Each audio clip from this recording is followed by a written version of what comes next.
In this video, guys, I'm going to go over each and every card released in Edge of Eternities for, of course, both pre-release and drafting, right? I see myself as the king of limited or whatever. Who am I then? With my channel, I used to go back play Mythic, right? After like 10 years break. Before that, I used to work on like Blizzard, so I was on Hearthstone, or some other card games, like minor card games. So I worked on like 4 different cards in my life. I used to play Mythic competitively for many years. I actually founded this like video game, board game fraternity at college, which exists. I used to play Mythic all the time, right? And I got back finally playing Final Fantasy. And since then, I'm addicted now, guys. I play it all the time. I play Arena. I actually really liked the Junction set, right?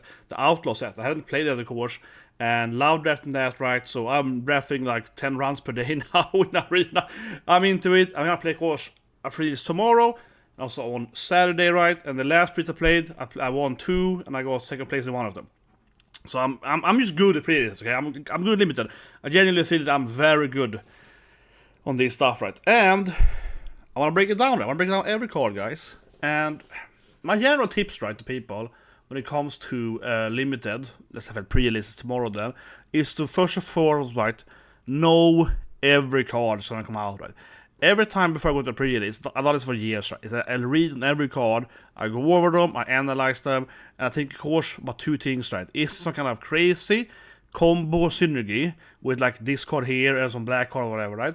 Or is it like how valuable is the card by itself, right? And then I have it in my head before I go there, right? You know, and then I'm not taking I do. It's not a video, but when I get my new cards, right? When I open my pre-release cards, then I sort the cards, okay? I just sort the cards.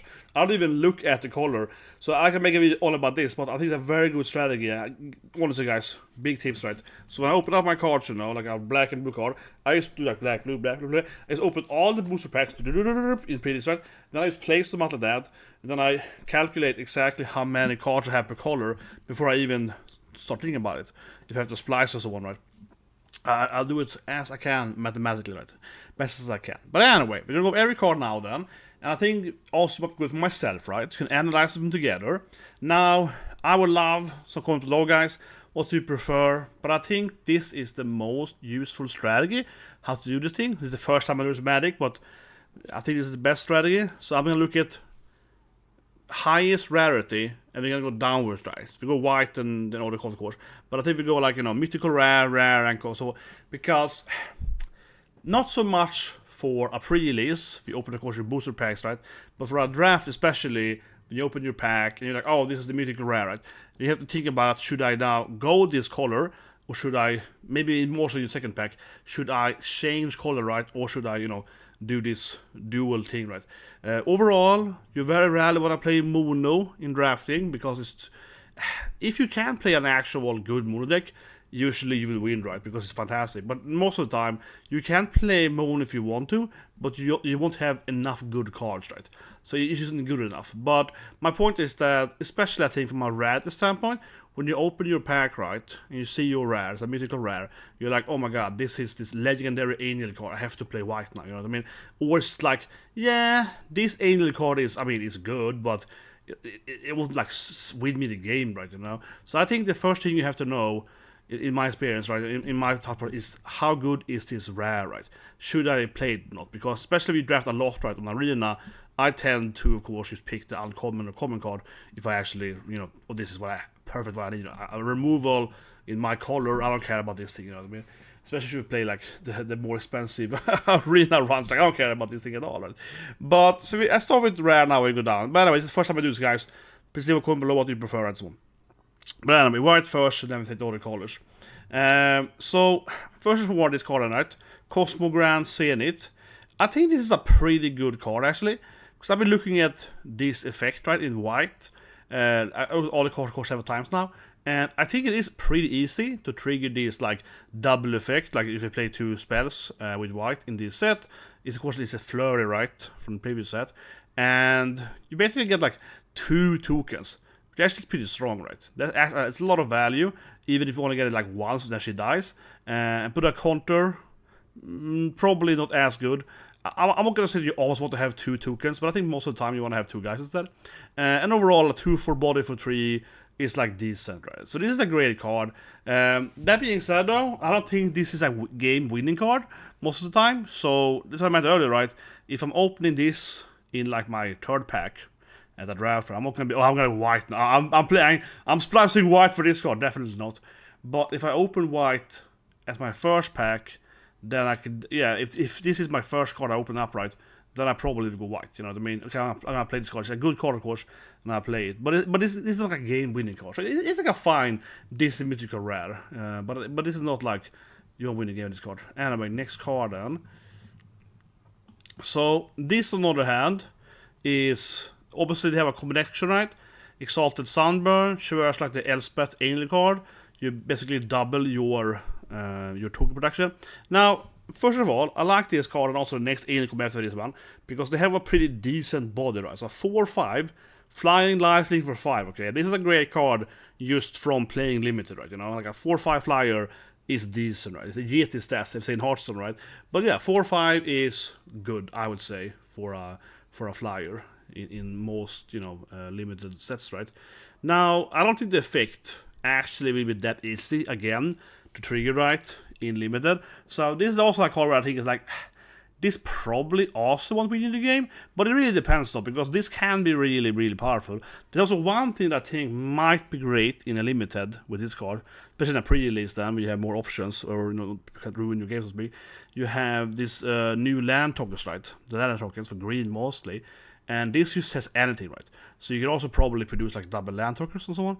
So I think that this is a good card, but I actually think in a limited deck format, it probably most be useful if you have another color that's producing like bigger tokens, right? Because sure, white, another card can have small guys, but you kind of want to have like a big token production from some other color, I think, for this card. Now this card, though, here is the best card, I think, for white, definitely. Astelli Reclaimer, guys. This is by far, I think, the best rare, right? You get in white in this set, absolutely.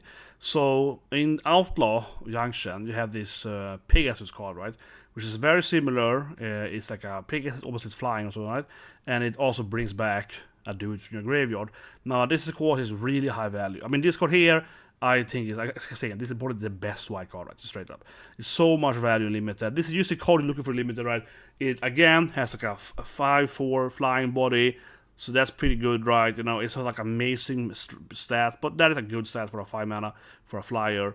And it revives something, and if you revive something for 5 mana, if you do it in your base form, right? So that's great. Okay, so you're getting like another big guy up, right? Except by this other angels you saw. So that's massive. And then of course you have the warp thing, which means that you can play this card for first warping it in, right? Because it's white has a lot of warp cards. And then you revive something for 3 mana, and then you play it later again, right? So this has like immense value, and everything with warp, you can play them out, and you can station and so on, right? But yeah, this thing is just super good. But it really reminds me of that Pegasus. It's very, very similar. It's like roughly the same cost, roughly the same body size. It's just slightly better this card because of the warping and so on. So the Pegasus has vigilance though. It's a vigilance flyer though. That card is very good though as well. It's an uncommon card in that set. Yeah, it's very good. But overall, this is super high value. Absolutely super, super good card. Now, later down here, we have this weird, it's like a little annoying, weird removal card, which is like the typical removal you see, right? Where it's that if you can remove something, and then if it destroys, something comes back, right? And yeah, this actually is probably pretty good. It is limited to only removing artifacts, but obviously all these new stations artifacts, right? A lot of the cards are artifacts, artifact creatures. So I think it's a little bit. This is like a sideboard probably in standard, right? Where it's like blue seems to have almost only artifacts, right? And yellowfishes. So it's a little bit, okay, how much artifact do I face? But thinking about in limited though, you get it a lot, right? In constructed, I think it depends on what deck you're facing, like the colors one. So it's more sideboard card. But in limited, it's like people probably will definitely play a few stations. Some robots, right? Again, especially to play the call of robots, but everyone is basically going to have a few stations. If you go to a pre-release and almost everyone plays at least 2 calls in a pre-release, right? They will certainly have a few station cards which you can remove with this card, right? So yeah, it's a pretty good like one card thing, but you can obviously destroy it and it comes back, right? So it's not the best removal though, but it only costs 1 mana, so Now we have one of the main cards right on the set.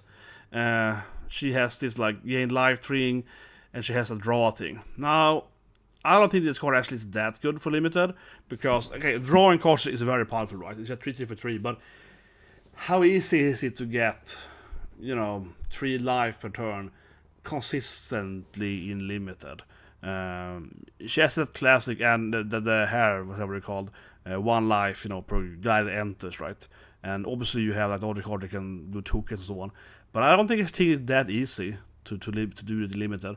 It depends. I think the best situation for this character, right, it actually is not on turn 3. I think this is actually a good card, kind of half-ass mid-game in limited, when you have, I have 3 guys, you have 3 guys, and we have few cards in our hands, and no one wants to attack, because kind of the first guy that attacks loses card, and we're kind of building up our board slowly. Then this card is great, because you play your out, and you play some effect, you spawn some small guys, you get another card, and then you have to kind of force them to attack you. So I think that's probably where it's stronger. It doesn't feel super strong on curve, actually. And I think in limited, you really want to play stuff on curve, right? The best cards are like strong cards you can play on level 3 and push them to do stuff. So we will see. And this, of course, is just the war section. Obviously, an auto pick, you play draft or whatever, just kills everything, also kills space cap, but this is obviously like a 10 card. Just mass destruction is always incredibly useful, right? In limited, always. I mean, this is basically a game-winning card most of the time, right? So, yeah, obviously, beat this card. But I mean, that's like a no-brainer. Definitely. I have to say one thing, sorry. I hate to drink with someone when I do videos on stream, whatever, but it's just so hot today. It's like 40 Celsius here. It's quite hot. Oh yeah, sorry, but it's so hot today. I come home today from work. I was like, oh my god. I have every window open in my house. It's just like incredible. I open everything here. It's just so hot. But anyway, sorry about that. But I felt like, oh my god, I think it's sweating. This angel is great. This angel here has been interesting. It's 2-1 angel. Definitely playing, right? Cheapest angel ever, basically. Vigilance. And this angel is really interesting because it blocks just the whole warp thing, right? It's like Talia. It blocks the speed of warping and so on. Also like Avian Interrupter. That's a plot card. Makes plot more expensive.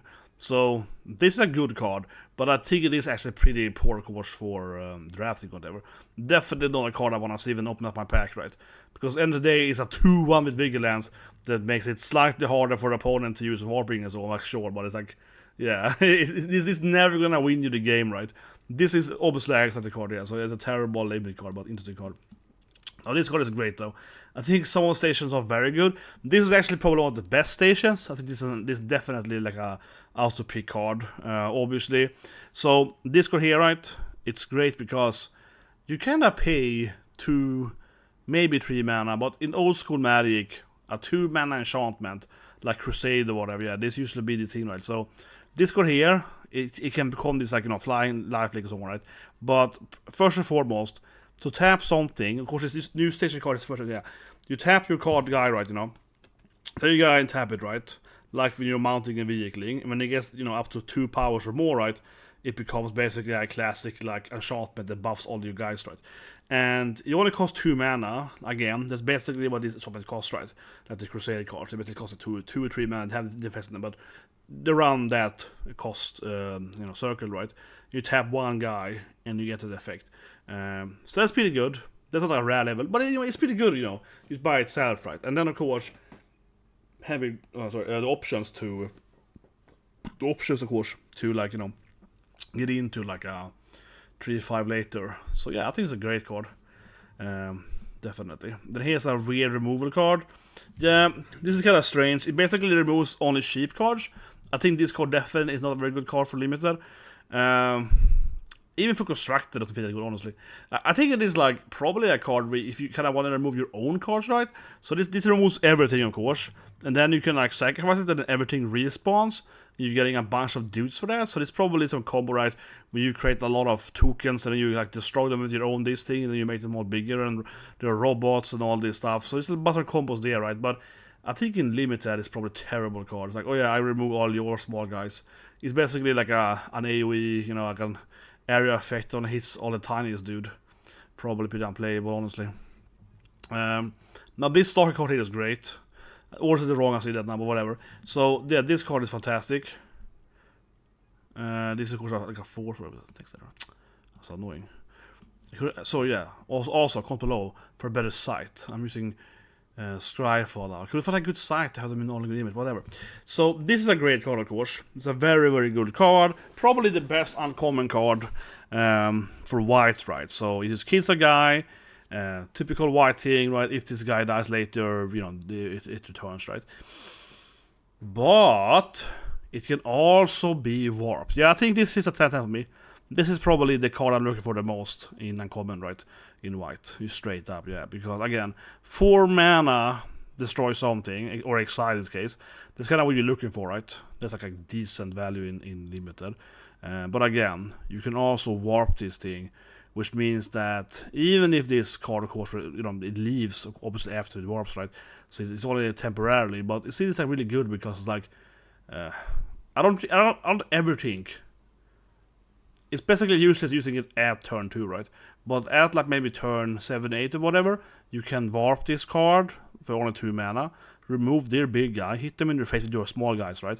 And maybe play something else, right, for 5 mana. Like you spend 2 out of 7 or get a tempo angel out, right? And then next turn you remove it, you know, permanently. So yeah, I think this is very, very strong. Very, very strong. And even ignoring the warp, it's like, okay, I remove a card and I'm getting like a small dude, so you know, he might die, of course. There's a way to play it, but still, it feels like really, really strong, like incredibly strong, honestly. This is a pretty good spacecraft, one of the better ones, but it's kind of interesting. It actually isn't that good in limited. Yeah, this is probably one of the most playable cards, but I would say this is like a terrible card for limited because for fantasy you had everything was legendary, right? But there actually are very few legendary cards in this set, actually. So this card actually is probably really, really terrible for this set. Yeah, because I mean, it might be useful. It only costs 3 mana, and you basically will find, you know, another limited card, right? So see, isn't she legendary?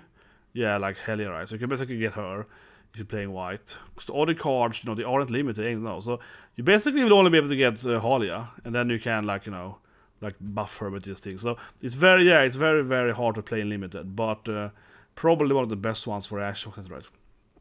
Now this card here, this is one of those token guys then for the combos, and it has the tapping ability, which is pretty decent. Now, I think the Ash is a pretty good card. This is one of the stronger Ash because I think that sometimes, right, I think we think about how tapping isn't that strong. And I know this is the other set. I didn't play that by sitting cards before, and they have what's it called, Survival. Correct me if I'm wrong here. It's called Survival. So it's Survival, right? You have to take your card. You have to take your little card, right? You have to attack with it and tap it, you know, towards them, right? And then they would destroy it. But those cards said the same thing. It's like if this card is tapped, you will get an effect, right? And those cards were terrible, apparently. And I can see why, because you have to attack with them, right? The strength with Sunstar here is that, of course, you have all these stations, right? So you play this guy out, and then turn 3, you play the station. Step by the cover, you saw the Serima, right? And then you can tap this guy without having to actually attack, right? In this format, you can tap them all the time for your stations, which means that you can, of course, tap this another guy and you get a plus token. So I think the whole, like, getting tapped on purpose is so much easier in this set, and most of the stations has high value cards, so they are good in limited because they have like a high health points on it. They're hard to destroy them, so you definitely want to have a lot of stations. I think this set overall will be very slow, right? And you will have a lot of these, again, like tapping station guys. So yeah, this card is probably one of the better rare cards then, because actually it's much easier to trigger its effect than you would in other sets, right? Now, this is the same thing here.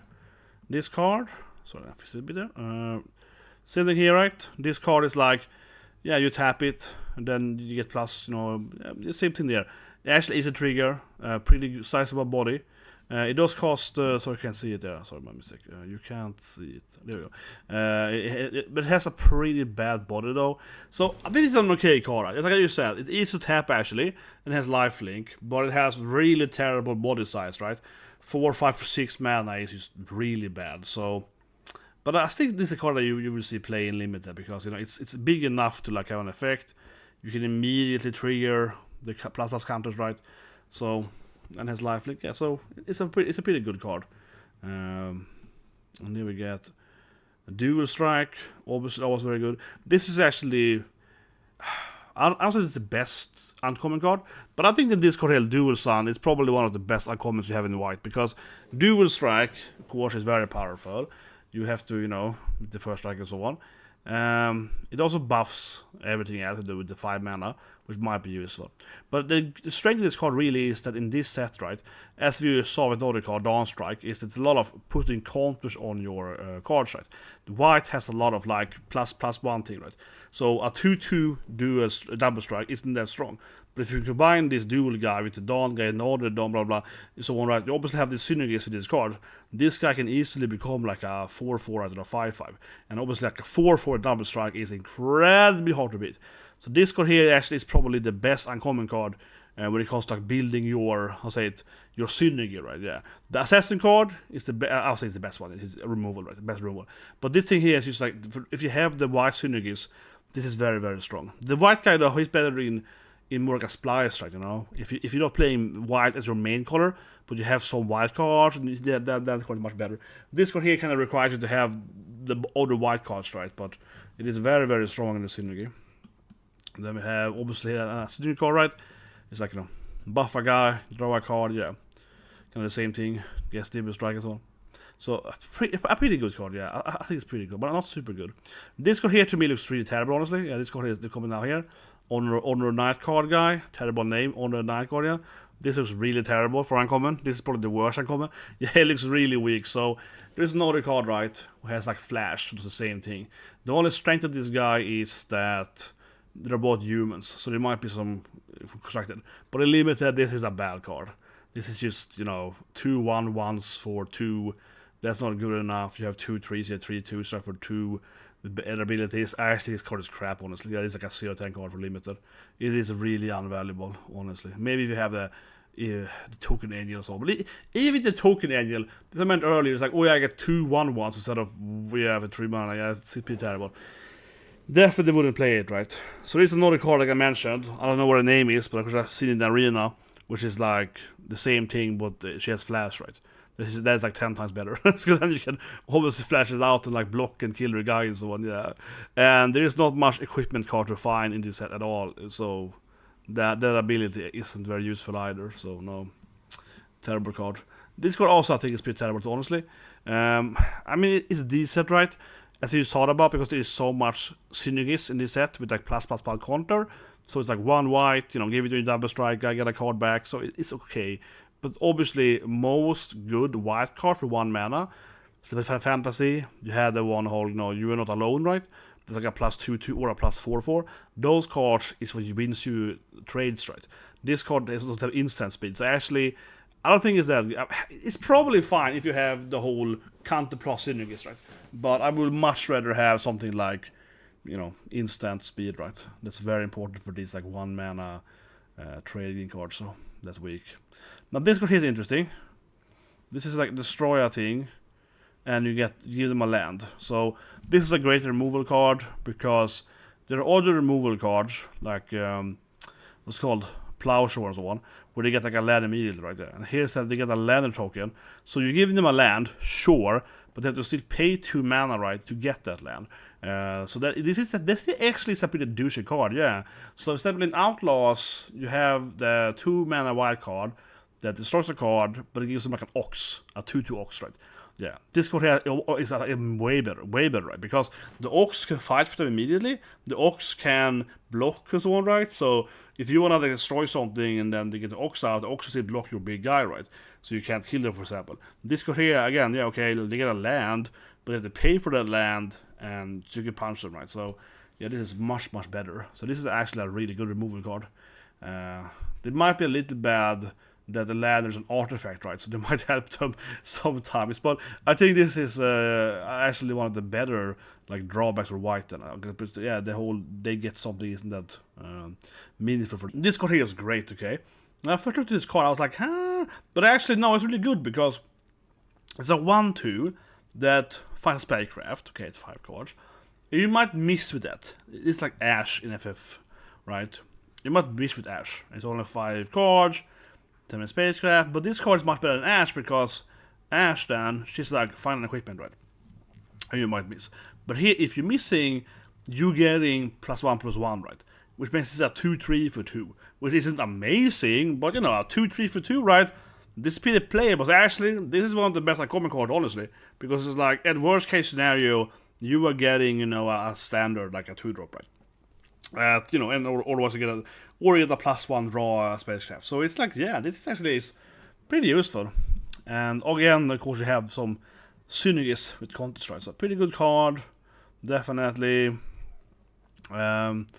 This is the one that gives you... Oh yeah, this one is pretty cool. This is the one that gives you another... if a guy dies, you get a token back. A lot of value in this card. And also note that when you enter with this guy, you can either buff itself or buff someone else, right? So you can warp it and buff some other guy. You can play it later, buff himself and so on, and some dice. Yeah, a lot of value. A good card. It's a good card. It's a lot of value in it. This card I like. This is a really cool card, actually. Reroute here, right? So it's either like a basic one white 2 damage card, right? So that's decent in the early of the game. But late game instead, it can give something instructable, so you can survive some trade or whatever, or some destruction spell. And also, of course, also spacecraft. So this is a good card because early game, you will use it probably to destroy a small guy, right, like a 1 or 2 drop. But late game, you can protect your guys, which obviously made the card pretty useful across the whole game, right? Even if it only costs 1 white mana. So this is a good card, yeah. This is definitely a good card. This card here instead, I would say is pretty bad actually, right? You know, this is a good comparison to it. Yeah, so this card, sorry about that, only works right in the beginning of the game. You know what I mean? This removes something, and anything does, I suppose, but it only removes cheap stuff, right? Not a very good card. I think this card actually isn't very playable because, sure, sometimes you can remove like Deer Enchantment or whatever, right? But most of the time in Limited, it's kind of like, how often do my opponent have a meaningful, you know, cheap enchantment, right, artifact that I have to remove? Very unlikely. So basically, you will just remove like a small guy with this card, right? So it's a removal, but you can only remove the tiniest, probably least important thing to remove, right? So it's a pretty bad card compared to the other card where you can just like shoot 2 damage, right, or protect your big guys. Yeah, it's much better. So this is a card I probably definitely will skip in Limited. This is pretty decent, you know. Interesting design, I like it. Yeah, this survivor card here, because you're reviving, like, it's a pretty standard 3 mana card, right, in white. It's like, okay, revive something that costs 3 mana. Okay, it's fine, you know, it's like same value, right? But if you revive 3 small guys, they all get 1/+1 each, right? If you run 1 bigger guy and a 3 mana guy, you get 1/+1. So you kind of want to revive 3 tiny guys, right? You want to revive 3 1/1s. It's the best thing. But even if you only revive a 3/3, it revives with ++1, right? So yeah, so it's a pretty good card. I think this card is pretty good. It's not amazing, but it's also like a pretty good value card. This card is great. Revival is very strong in Limited. Very, very strong. This is just, and it's to the battlefield, so you can immediately play it, right? Now, it does cost like 2 more mana than Zombify, and Reawakening Evil is 5 mana, right? Yeah. So it costs like more mana than 6 mana to revive something, but it's an uncommon card though, so I mean, it's a good card, right? Just like I said, again, reviving a big guy, you can also revive Shoppens, but probably what. But reviving a big dude, right, in Limited is very, very useful, because if your opponent have to sacrifice like maybe 2 guys to kill your 1 big guy, then you revive it. That's super high value, right? Usually, of course, you revive your big bomb, and of course, also this card can become like a big flying dude, right? A 5/6 flyer. So yeah, large value, very, very high value, very, very high value. Now let's go down to, I think we have a few more uncommon cards. Then we get to the cheap stuff. This card I think is terrible actually. Yeah, this looks pretty bad to me. So first and foremost, there we go. Starfield Shepherd here. 3 2 for 5, right? This is terrible stats. Mentioned earlier, the 4/5 angel, the 5/4 angel is 4/5, right? This costs the exact same value as them, 5 mana, But yeah, the actual stat on it is terrible. The other one is like flying, laughing, and so on. And I know they're mythical rare, but still, you know, I mean, this is a really bad statted. This is like a 2 or a 3 drop can be at 3/2 flying, right? So the stats are terrible. Now, what more do we have? It does like, yeah, it gives you a plane, right? So I think this card is very strange. I think it's pretty weak, honestly. Yeah, it feels like a really weak card because like it's exciting, but it seems so clunky. Even incredibly clunky, right? Because okay, you can search for a plane, which is again decent, but it doesn't get into play. So if you play it on turn 2, you get a plane, and that's fine, I guess, because we have to play next turn, right? But you can otherwise search for like a 1 value guy. So you can search for a really tiny creature card. That seems really useless, almost always, right? It's unlimited, especially. I mean, even extract, I mean, it's useless. So yeah, I don't know. I mean, this is one of those things where the warp is interesting because you basically will warp it if you have like a bad hand in turn 2. I guess it is decent, but if you compare it to the cycling cards in Final Fantasy, like the Malboro, the T-Rex, and so on, right? They will have like a cycling right for 2 mana. This will do the same thing. You warp it, and then you can get the plane. So it's like you can see that's plane cycling, I guess. But the problem is that most of those cycling guys were pretty strong when they got out. You know, Malboro is a 4/4 with like discard is alright. T-Rex 6 to gain 3 life and trample. That's a very good card. And this then obviously is more similar to the Moogle, who gives counters and so on. So is it better than the Moogle, right? But I would say this thing, isn't the Moogle better? Because the Moogle has like a similar stat, it's flying, but it also puts counter on itself or someone else, which seems way stronger at turn 5. So it feels like a worse Moogle, because you can plane cycle with the Moogle at turn 2, right? And also you can plane cycle during their turn. You cannot warp during their turn. So yeah, this won't work. Yeah, so it feels like a worse than the Moogle cycle card in the last set. So this seems pretty bad actually. This is a lander guy, right? This is pretty decent. Nothing special, but I mean, he has a Chocobo ability to land for that. But basically, right, you play on curve. You get no, and if you don't have any land, you get no land for that turn. So for that turn, I mean, so you get like your land, right? You know, turn 3, you can help your curve, right? So a decent card.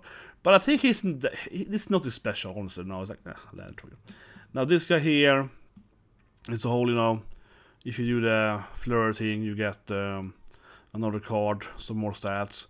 It's pretty good, but it costs probably too much mana because it might be hard. You have to basically play it out, right, and then next turn do 2 cards. If it costs less mana, it would be really good. Then you can play it, then play another ship card afterwards, right? But now it's like maybe we have a lot of cheap white card, like the honor card or so on. Then you at turn 5 you play this thing, and then you put honor on it, then you get like 2 cards. Yeah, so there's some synergies there, but it's fantastic. Okay, Banishing Light. This is a reprint. It's a removal exile for 3 mana. Of course, it is a good card. You know what it does. This card here, I think, is one of the better cards. Now we're doing common cards here. It's interesting.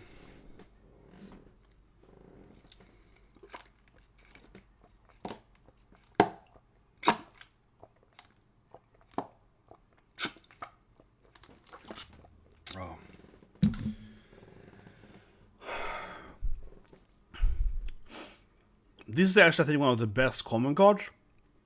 It's pretty terrible, but the thing is that this is like the FF cards, right? The job cards. You get a guy out with it.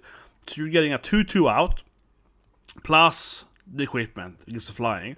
So you're getting a 3/4 for 5, which isn't super great. But this is a flyer, right? So it's like decent for a common or a common card in that level. And you also can, of course, move around the fly equipment for 3 mana, which isn't too expensive after turn 5. So if it costs like 4 mana, it would be like really good. But yeah, I think it actually is a pretty good card because also be able to give flying is very useful, right? So because it has some decent stats. I mean, I would definitely probably play this card over the Angel earlier. I think so. Spacecraft, which is decent because it gets you a guy immediately. I mean, you can use that guy to start tapping for it as well, right? So pretty good. Not the best body though, but it has first like flying, so probably can beat most other flyers. So yeah, pretty decent stat that card. This here is very basic, alright. It's like a 2/4 for 3. You get slightly stronger if you play those spells, but this is pretty bad. Yeah, this is a pretty bad card. It's like, okay, it gets slightly stronger if you play that, but even that isn't that fantastic. You know what I mean? Even if you get its ability, it isn't that good. So this is very harsh filler. That's definitely probably card. This is like also a 2/2 for 2 that makes someone else slightly stronger. But I think this card might be good again, right? With all the cards having the synergies, 4+++1 counter. So this card here sucks though. This is like a 0/10 card. This card is terrible. So this card irritates me. Jesus Christ, but this card is so bad, right? So you have Ambrosia, right, from FF16 in the FF cards, which is a bird and a chocobo that has flash, right, and has to say a bit otherwise when this creature, you know, blinks something to your hand, right? So these cards, traditionally blinking, right, it's like a 2-mana card, and that card, of course, just makes your guy, you know, disappear, right, and come back in. And now then in standard we have the glimmering card and some other cards like that, right? They kind of like blinks your card out of the game for a while, right? So and this is great because if someone has to kill your big guy, you can blink it out, right, and then return it later and so on, right? So it's very, very useful to protect your big guys. So when you want to have this, like, you know, pick up your card and play it again kind of thing, right? You obviously want to have flash, right? Is this obvious? Yeah, the Chocobo, again then, costs 1 mana less, okay? That card is a 2-mana wild card, okay? It's a 2-mana, this card is so terrible. This card is just really terrible, I'm Jesus Christ. I mean, again, emphasizing here, the Ambrosia Chocobo card does the same thing basically for 1 less mana, but it has flash instead of flying. But flash is like 10 times better with this ability, right? You know, because then you can tap it up and you save it.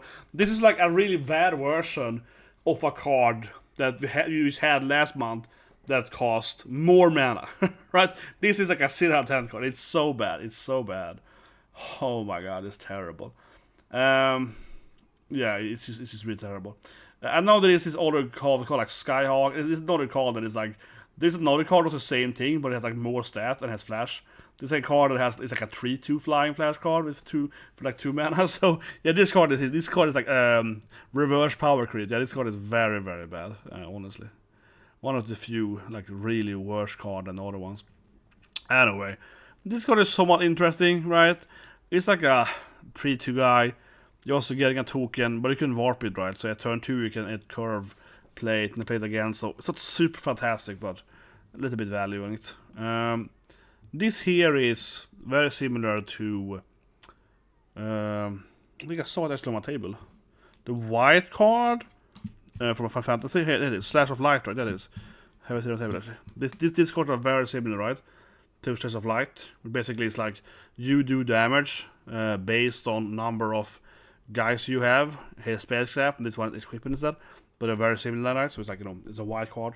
But that card, this card is better than this and than Life, because Slash, sure, probably does higher damage easier, right? But this one has X+2. So it's like, okay, so you actually have like, you know, if you have like 3 guys, 5 damage, right?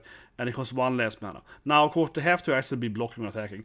But this still probably happens most of the time. So yeah, I feel this is actually pretty good. This is actually probably one of the best removals for 1 mana. It's like, because you probably will do, you know, at least like 4 damage with it. Yeah. Something like that. Let's go do it again. Oh yeah, this is terrible. Oh, this is terrible. Yeah, 3/3 gets 2 life if you tap a lot of guys. No, this is not good enough. This is just filler if you have nothing else to play, but probably would play this card. These cards can be good sometimes, right? This is a 2/2. They get stronger for each order though. No opposite each order though, okay? So it's not that good because there are other cards with similar abilities, right? But they will say like for each creature you have whatever. So sometimes you read them as weaker than they are, because they might be like, you know, like a 0/0 and then they get plus per guy and include themselves and so on. But this guy doesn't include himself, right? This guy doesn't count himself as a creature in this case. He only counts the odd things you have. So yeah, so in the worst case scenario, he's just a 2/2. He's not even a 3/3 by himself. So not very good. Now this here is a pretty terrible removal. Yeah, this is weak. This is weak sauce, right? So removal is very good for limited. So Radiant Strike here, I mean, it's a 4 mana removal, which is kind of like the worst value, but they kind of safe as well, right? But the thing is that they have to be tapped, right? And I compare this thing to the Crystal, whatever it's called in the FF. I can't remember what it's called now, but it's also a white card. And that white card is so much better, right? So let's go back to this, right? The other white card in Fantasy, it's if they are tapped, right, you pay 3 mana, okay? So you pay 1 mana less, right, you know? This card is terrible. The more I think about it, damn, this card is so terrible, okay? Oh god, this card is so terrible. I was like, oh, it's so terrible. Now this card is so terrible. Because the thing is that, right, again, okay, so if for Fantasy, you have another card, right? A crystal card, that's the same thing basically, but it's so much better than FF because that card is 3 mana if it's tapped, right? This card is 4 mana if it's tapped, right? So that is way worse. Or you're getting 3 life, but that's never gonna matter basically. That's the first thing. Right? Secondly, though, that card also works though if they're not tapped. Then you can pay 5 mana, right? This card instead, 4 mana infinity, only works if they're tapped. So this card is way more limited. You can't hit with it always. They might never attack with their, bigger special dude guy with some cool abilities on the sideline, right? So you can never smack that thing. It actually makes it a very bad removal card, right? Like the old removal card that does like X plus 2 damage to your guys is much better because that card will still probably kill their like special dude standing on the sideline with some ability, right? They might have like a 3/3 with a really cool ability, but you can always use per turn, right? This card will never hit the thing, right? The whole thing will kill it. So yeah, it's like a really bad version of the other card where you can never hit stuff that doesn't attack you, or whatever, right? Or block or so on. And it costs more mana if it does. So it's terrible. This is definitely the version more than white. This is really terrible. This here is very similar to that red card in FF. Yeah, they kind of lazy here. This exact same thing is like a flash equipment. So it's like a decent card, you basically do a trade and you give the guy a first strike, right?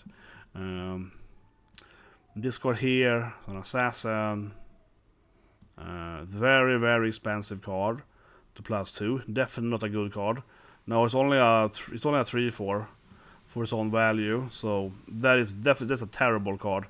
I played a Talki yesterday where I had a green card. It's like a 5/6, or is it 4? He got the same mana, but he's way bigger. He's like a 4/5 or something, and he creates a 3/3 guy, or is 3 himself. So that guy is like, yeah, he's way more sizable than this dude for the same amount of mana. He doesn't have Warp, of course, but it's like that guy is like 4/5 more stats than this guy. He's like 2 more stats, whatever. Yeah, much better than this thing. Actually, it's probably more. That is 3. Yeah, he's like 3 plus 1. He's like 4 more stats than this guy. Yeah, so for the same value, they're both like coming. Yeah, this is not good, right? Sure, you can warp this thing and buff something, but no, it's not good enough. It's not good enough. Definitely not the card you pick if you have better cards. This is also a pretty terrible card, right? Curl is a good card for Fantasy.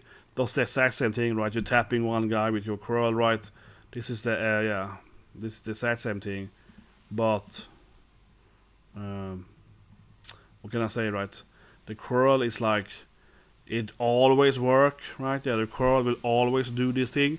This thing is 4 mana for the exact same thing as the curl does if you had this thing, right? So it's just a worse curl. It's already cost 1 mana to play it out, yes, but well, yeah, it's a store my side now, but yeah, it's. The mic probably picks it up, right? Yeah. Suddenly, it's very hot, right? I think it's a thunderstorm coming probably at any moment. The sky is completely black outside. It's extremely hot, and now the wind. And I was thinking about that when I was leaving work like an hour ago. I was like, my God, it's completely wind still, but it's like a thunderstorm coming any moment. Here we go now. So sorry if the mic picks up here. At any moment now, it's gonna be a massive thunderstorm here. I'm pretty sure on that. See the sky outside, like shit, looks big. What was I? Starfighter pilot. Yeah, I mean, you will tap it for your station, right? And you get the surveillance. It's okay. It's not okay. Right, the last card then. Celos display, guys. Creature you control gets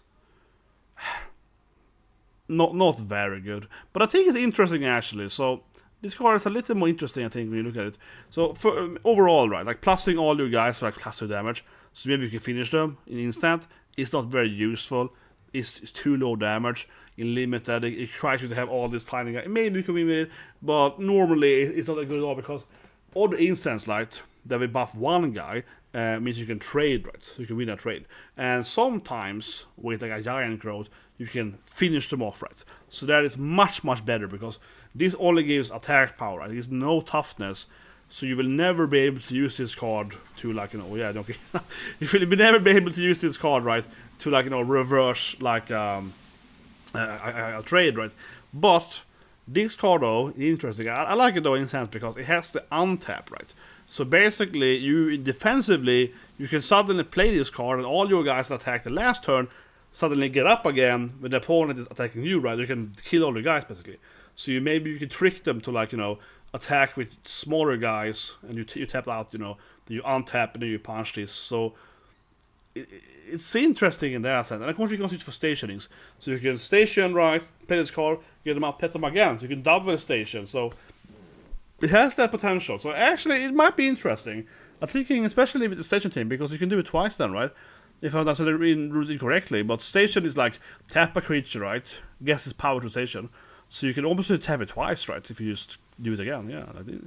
It's interesting value. It might be really good. I think this has a lot of potential for once. But normally these cards are terrible. It's like, oh, +5 attack power, no toughness. Yeah, usually those are completely unplayable, but it might be interesting. Anyway, let's go over to blue. Now, I'll say one thing here now. I will do an edit now because I need to close all my windows because this store is going crazy. So you will see me now in another camera soon, and maybe on the clothing because, my god. But there we go. Sorry about that. Yeah.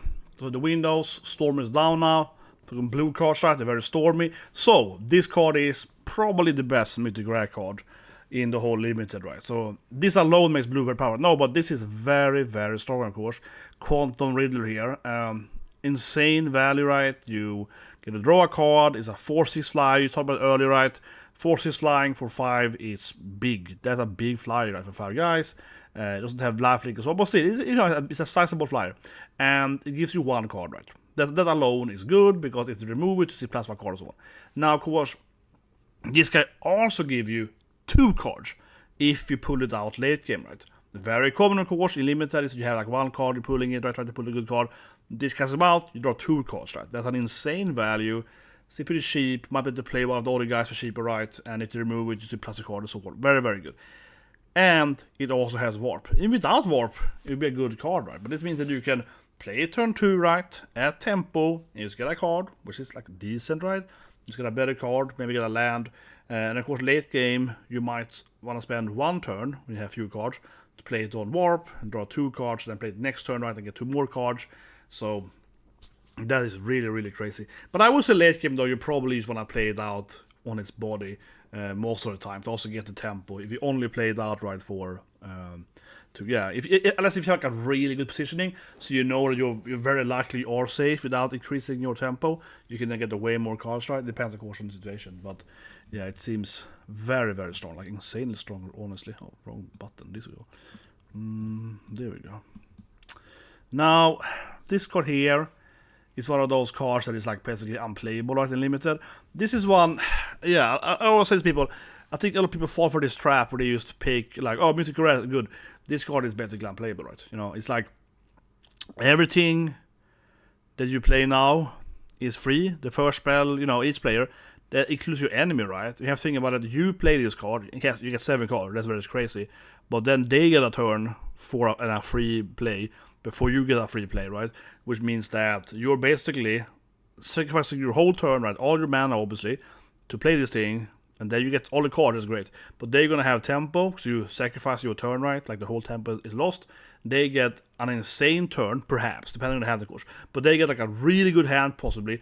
And then you have a lot of cards, and then you can play against them. So it seems like incredibly hard to play on limited. It still probably will be useful, right? Because you get 7 cards, but in a lot of cases, you just die from this, right? You give them like 1+ turn for them, 1 for you. Yeah, it's just like super hard. So I think it's like if you play it on curve, right, at the time when you get it, it's that mana you probably will die. Like so, late game, of course, if it's like a really even game, you play it out, you get 7 cards, they can't finish you, you can go back. So, but that to me it seems just super risky, right? I probably wouldn't play this card. Definitely a better card. Definitely would be a deck around it. This is a good draw card here. Consult, yeah. It's just like basically, yeah, I say it. You look at a couple of cards, right? It X is best in your lands, and then you draw 1. So at turn 2, this guy is like, I guess I'll draw 1 card, right? Based on 2 cards, which is like a decent draw for 2 mana, right? But if you play the kicker, you instead get to look at 4 cards and you draw more, so it's a better draw, right? So this guy is really good because either you play it on curve, right? Again, on turn 2, of course, you just get a little more cards, and it's probably decent. Or you play it later, and then it's like a really good effect for 4 mana. So this is a good card overall. But again, doesn't really like make or break a deck, right? This is like one of those really weird cards. We're really wondering like, what were they thinking? No, but this is one of these cards where you kind of like, oh yeah, you can double things and like I don't know, is this good or not? I actually think this card doesn't look very good. I think the card actually looks pretty weak, actually, honestly, in my opinion, because I'm a little bit just like, but how many token, rates do I have in blue? And I look at all the cards, I don't think there are that many. It's mostly white, right? They can produce tokens. So I think that's probably the combo you're looking for in Limited. You have this card, and you play blue-white. You play out this guy. You have a bunch of, cheap white guys, right? They mass like 2 tiny tokens. Then they can now become a big guy instead, and that's pretty powerful. Because in blue, it's not that many. But also, yeah, that's all on the combo too. This also should count for the land tokens, right? The first time you create a token, yeah. So it also counts for the lander, which green mostly has. So you can either play with green too, right? So you're using those guys that are creating the lander guys, and instead of getting the lander, you're getting like a minion. So yeah, okay, this card might be good, but I still feel it's like, it does feel like you have to combine with another color to make it useful, right? Probably, most likely. This guy here is very powerful. It's a classic, you can see your hand, or sorry, your library. I mean, yeah, you can see your library, and by seeing, so you can play from the library to one, right? Because you mostly have artifact spells, right? So it's a pretty good guy. Not like, doesn't like win you the game, but basically it's like having an extra card to play. And if you play the card, you can play it again, right? If you have a lot of mana, you can play like your top library card. They get a new one, of course, and play that one. So this might be really good. But I think it is, like, again, not like a game-winning card. It's a good card. This guy's very basic, right? He gets more power depending on the other stuff you have on the board. Pretty strong card. Doesn't feel very blue, honestly. No, it's like a 0/4, which makes it very defensive. And then it gets kind of powerful. It doesn't feel blue, honestly. It feels more white to me, if anything. Yeah, it's like defensive, defender guy, kind of. It doesn't defend, but I mean kind of 0/4, right? Typical wall. But I guess it's like blue or white, yeah. And then it gets very powerful late game, so pretty good card. This card is very good. I love the anime art of it. Starfield vocalist. Yeah, but basically it's like if you play Hearthstone, right, the battleground, it's like brand, right? Yeah. You double your battle cry, you double your enters. This is obviously a good card. Everything that gets out there, right, that has like a ladder token or whatever, you get 2 instead. Yeah. So this is obviously very, very powerful. It is very powerful with not so much these cards, but it's definitely like a static card, right? So currently on Arena, I play a blue-white control deck, and I play, like, for example, Yield, right, F16, which you obviously goes out and you pick up a card in your hand, right? Happened twice now, right? This is obviously a great card in those kind of decks, where you have like a point up or gain life, whatever. Yeah, you can you double that stuff. So it's like, gain 6 lives to 3 life and so on. So probably really good. You can warp it too, right? So yeah, this is definitely one of the best rats for standard. And in Limited, I think this card is still one of the better cards too in Limited, honestly. Because the body, like a 4 for 3, or sorry, 4, I mean, that isn't like completely pointless, right? And then, if you get like one ability, right?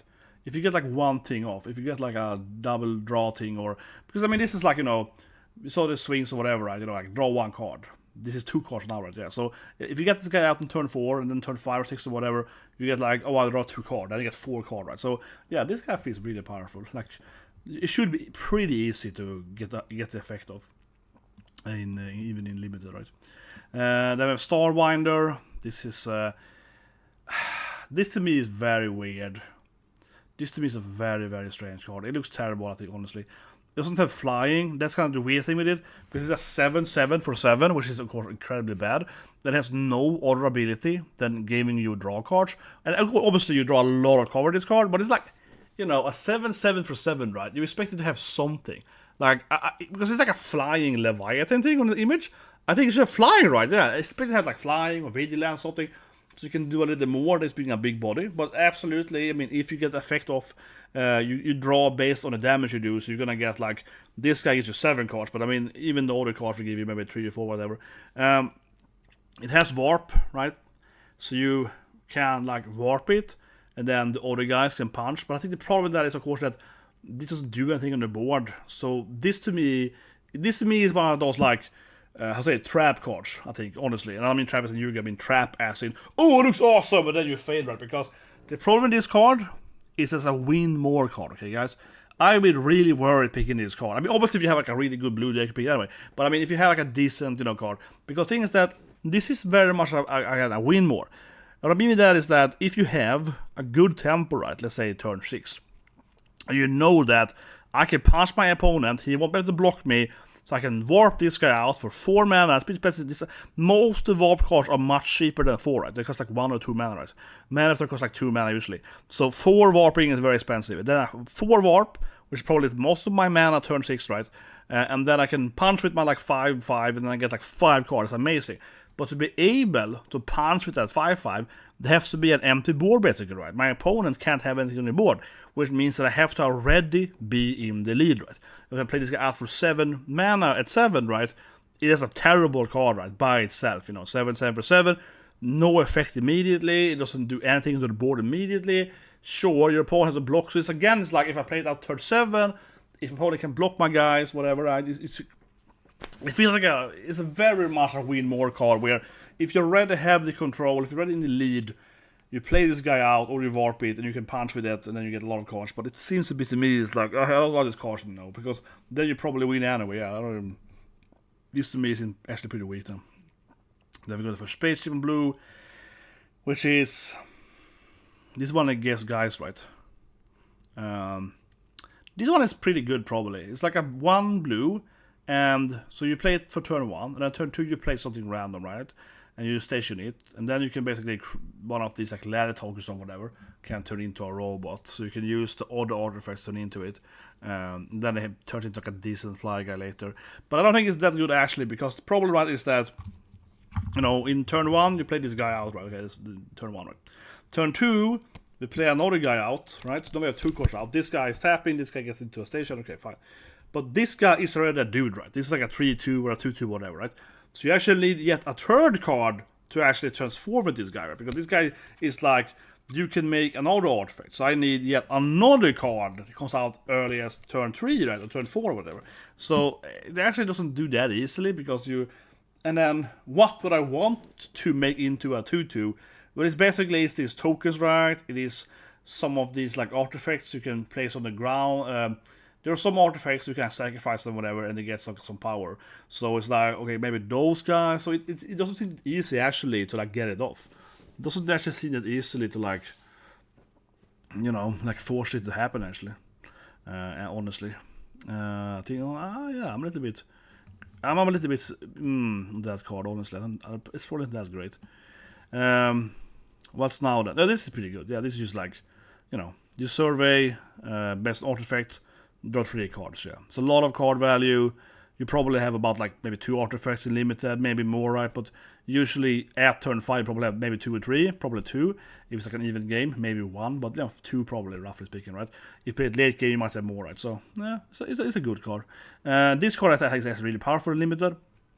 So basically, right, it's equipment, which makes that one of your guys can't be blocked.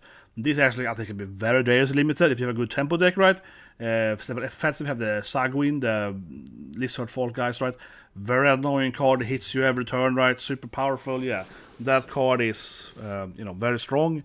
So that game does grow though, but they're kind of similar because you can also, this guy makes your own guy 1/1, but obviously if you have the weapon yourself have it, you're a 2/1, so it's basically like guaranteed like 2 damage every turn, and you can obviously use it for guys that has like, you know, if they hit you draw cards or whatever, right? So this can trigger a lot of like typical blue effects, right? A lot of blue card has that effect, like some roll card. It's like if it deals combat damage, you get one card, right? Or they hit discard a card, or whatever. So blue tends to have that effect, right? So this card is very good for triggering a lot of those blue cards. So this is a strong equipment, I think. And this also is pretty powerful. It's a counter spell, right? It's only for 1 mana, and it doesn't counter creatures, but it counters space stations, right? Yeah, it's gonna be a lot of space stations with artifacts. And that's clearly what this card is. Only 1 blue mana. It actually is very good. So this is definitely the best counter spell because it's just so simple. It definitely is gonna happen in most games, right? And you can usually keep 1 blue mana open late, like mid to late game. So that's powerful. This dog is pretty cool. It's like, you know, draw, do it again, right? I think a lot of blue card has this team where the warp is kind of useful because, you know, it's like, yeah, draw 1 card and, you know, then you can do it once more, right? This is the exact same thing as earlier with the rare card, right? It's just a worse version than that. Yeah, it's very, very similar to the swings. It's just as not as good, of course, but still, you know, this is pretty decent. Definitely a playable card. This is another. This is actually, I kind of like this card. So this is an interesting card because this is unsummoned, right? You know, force 1 card up to the hand, right? Very common card. Actually hits everything, not just creatures or special, which is great. And then if they're attacking you, though, you actually get a 1/1. So I think this card actually is pretty powerful because the biggest strength here, right, is that usually if you unsummon them or something similar, like bounce off, right, you just push the guy up again on turn 2, right, something like that. And it's not that effective, right? It's good for tempo, but it doesn't do that much. So if you use this on turn 2 now, they're attacking you. So you start, right? It's their turn, your turn, their turn. They attack you like turn 3. You do this thing, maybe turn 2 down, and you get this the bird, right? This is the drone flying thing. So that actually gives you a lot of tempo. Now you probably will be able to hit them maybe 2-3 times at least, right? With this flyer, maybe more than that. So you can see it as like I get a lot of tempo, and I probably will hit you like 3-4 times until you get a flyer or like a reach guy. So I think it has a lot of value for that, because otherwise these cards are kind of strange in limited. Usually you wanna save like your unsummon until very late game, so you force them to like replay like a 7-drop or an 8-drop or whatever, right? But now this is like actually it's kind of useful to like, you know, force away a smaller guy like the first guy, so you get out your flying guy. So I think it has a lot of value actually, like surprisingly a lot of value. Because I imagine that little drone guy, the drone bird thing, will actually hit like probably 3-4 times at least. So it's a lot of damage, a lot of potential. Because I mean, again, you were removing their first card, right, basically, so you get a lot of flow from that. But otherwise, those guys are much like Yield, for example, right? Yeah, I played last Sunday. I went a 7-1 deck on Arena with a Yield deck. So my first pack was Yield. She's obviously like, you know, a bunch of guys to her hand, right, that she can transform. That's a very powerful effect. Right? I love this card in blue, yeah. What's it called? Exclusion Mage. It's a standard card, right? You know, Yield is a better version because she gets transformed, right? Those cards are very powerful because you get you bounce the guy up, and you also get like a decent dude, right? The 1/1 is obviously smaller, so it's a little worse than that, but it's like still a 1/1 flying. This, yeah, it's pretty interesting. It's like, you know, it's pretty cheap 4/4 for 2, right? So it's definitely possible to like, maybe if you play, you know, like a 2-drop turn 4 and you play this guy too, yeah, pretty good. Nothing special though, but it's like, yeah. This actually, I think, is very strong. He's only a 2/1. This guy, he's that like good stats, but I think this is actually about power effect, right? Because this goes back to the white guys. You can tap pretty easily in the stations, and every time you do that, then you're gonna draw a card and discard a card. This doesn't give you like a +1 card, but obviously it eases out to get like the lands or the correct answer at the removal cards. So yeah, this is pretty powerful actually. But it's nothing special, but it's like a pretty powerful card. So we win the game though. Oh yeah, this guy interesting, because he's like not a good body for 5 mana, but you probably imagine that almost everything you play is artifacts in the blue deck, and you get like a 2/2 guy every time you play. But I don't know, this card I think is pretty bad actually, because it only happens once per turn too. So it doesn't matter if you have a good draw, a good flow, whatever, right? Because you're gonna only get one. If it was like, you get a 2/2 every time you play an artifact, then this would be amazing. But now it's like, yeah, it's like, so because now it's like this turn and then I guess you can't play it the same turn though. So you play this guy, you have more mana up, you play an artifact, you get a 2/2. Need a lot of mana. It's not very good on curve because then it's a 4/4. So nah, that's not pretty good. This card interesting, typical blue card, right? Can't be blocked if you play the spells. Then yeah, this is what I meant earlier, right? Very classic blue card. It's like if you punch them, you draw. So opposite this guy, he's shooting guys with that gun thing that makes you tiny, right? Because then he can turn into a 2/1 and punch them, and you get a card every time. So this is like a classic blue combo, right? So this guy is pretty good. I mean, overall, it's like typical like blue roll card. That's you see, this is like a version of this card in like every step basically. Yeah, it's like Loki in the Final Fantasy, right? The blue-black guy that has like draw, discard, lifelink, death touch. Yeah, it's like not the exact same thing, but obviously it doesn't mean that there's usually something like this in every set. This card I actually think is pretty powerful. Mouth of the Storm. Why is my thing annoying? I hate this site, man. Jesus Christ. So, what can you say, right? I think this guy's very interesting. So, first of all, it's a flyer for 7, 6/6. But I mean, honestly, this card. I mean, generally, this is why I like Limited, though. And I like playing compared to Limited for so many years. Because this card is probably better than the 7/7 for 7 mana. And it costs 7 mana, right? This is probably a better card. A lot of people say, oh, this is rare and it draws you 10 cards. Yeah, but the thing is that the 7/7 guy, right, doesn't do anything when you play it on board, right? It doesn't do anything. It's just like, oh, I can draw a lot of cards if I hit you.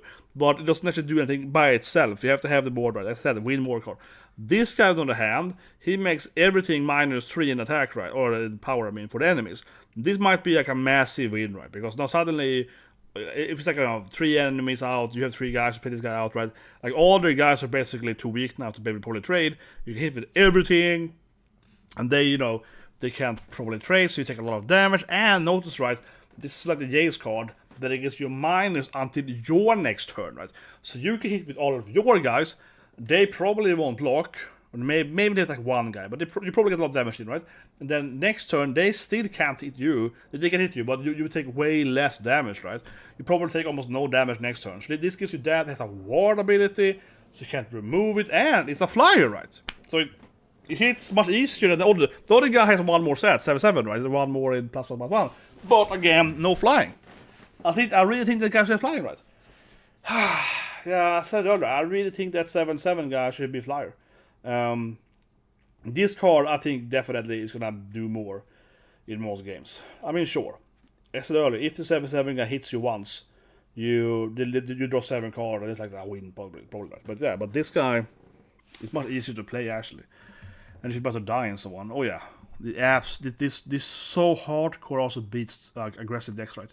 Because for the whole next turn, everything goes -3. So if you face like the white guys with a lot of tokens on, they all get useless. So I think it looks fantastic, honestly. That is probably the best uncommon card in blue. This thing here is pretty bad.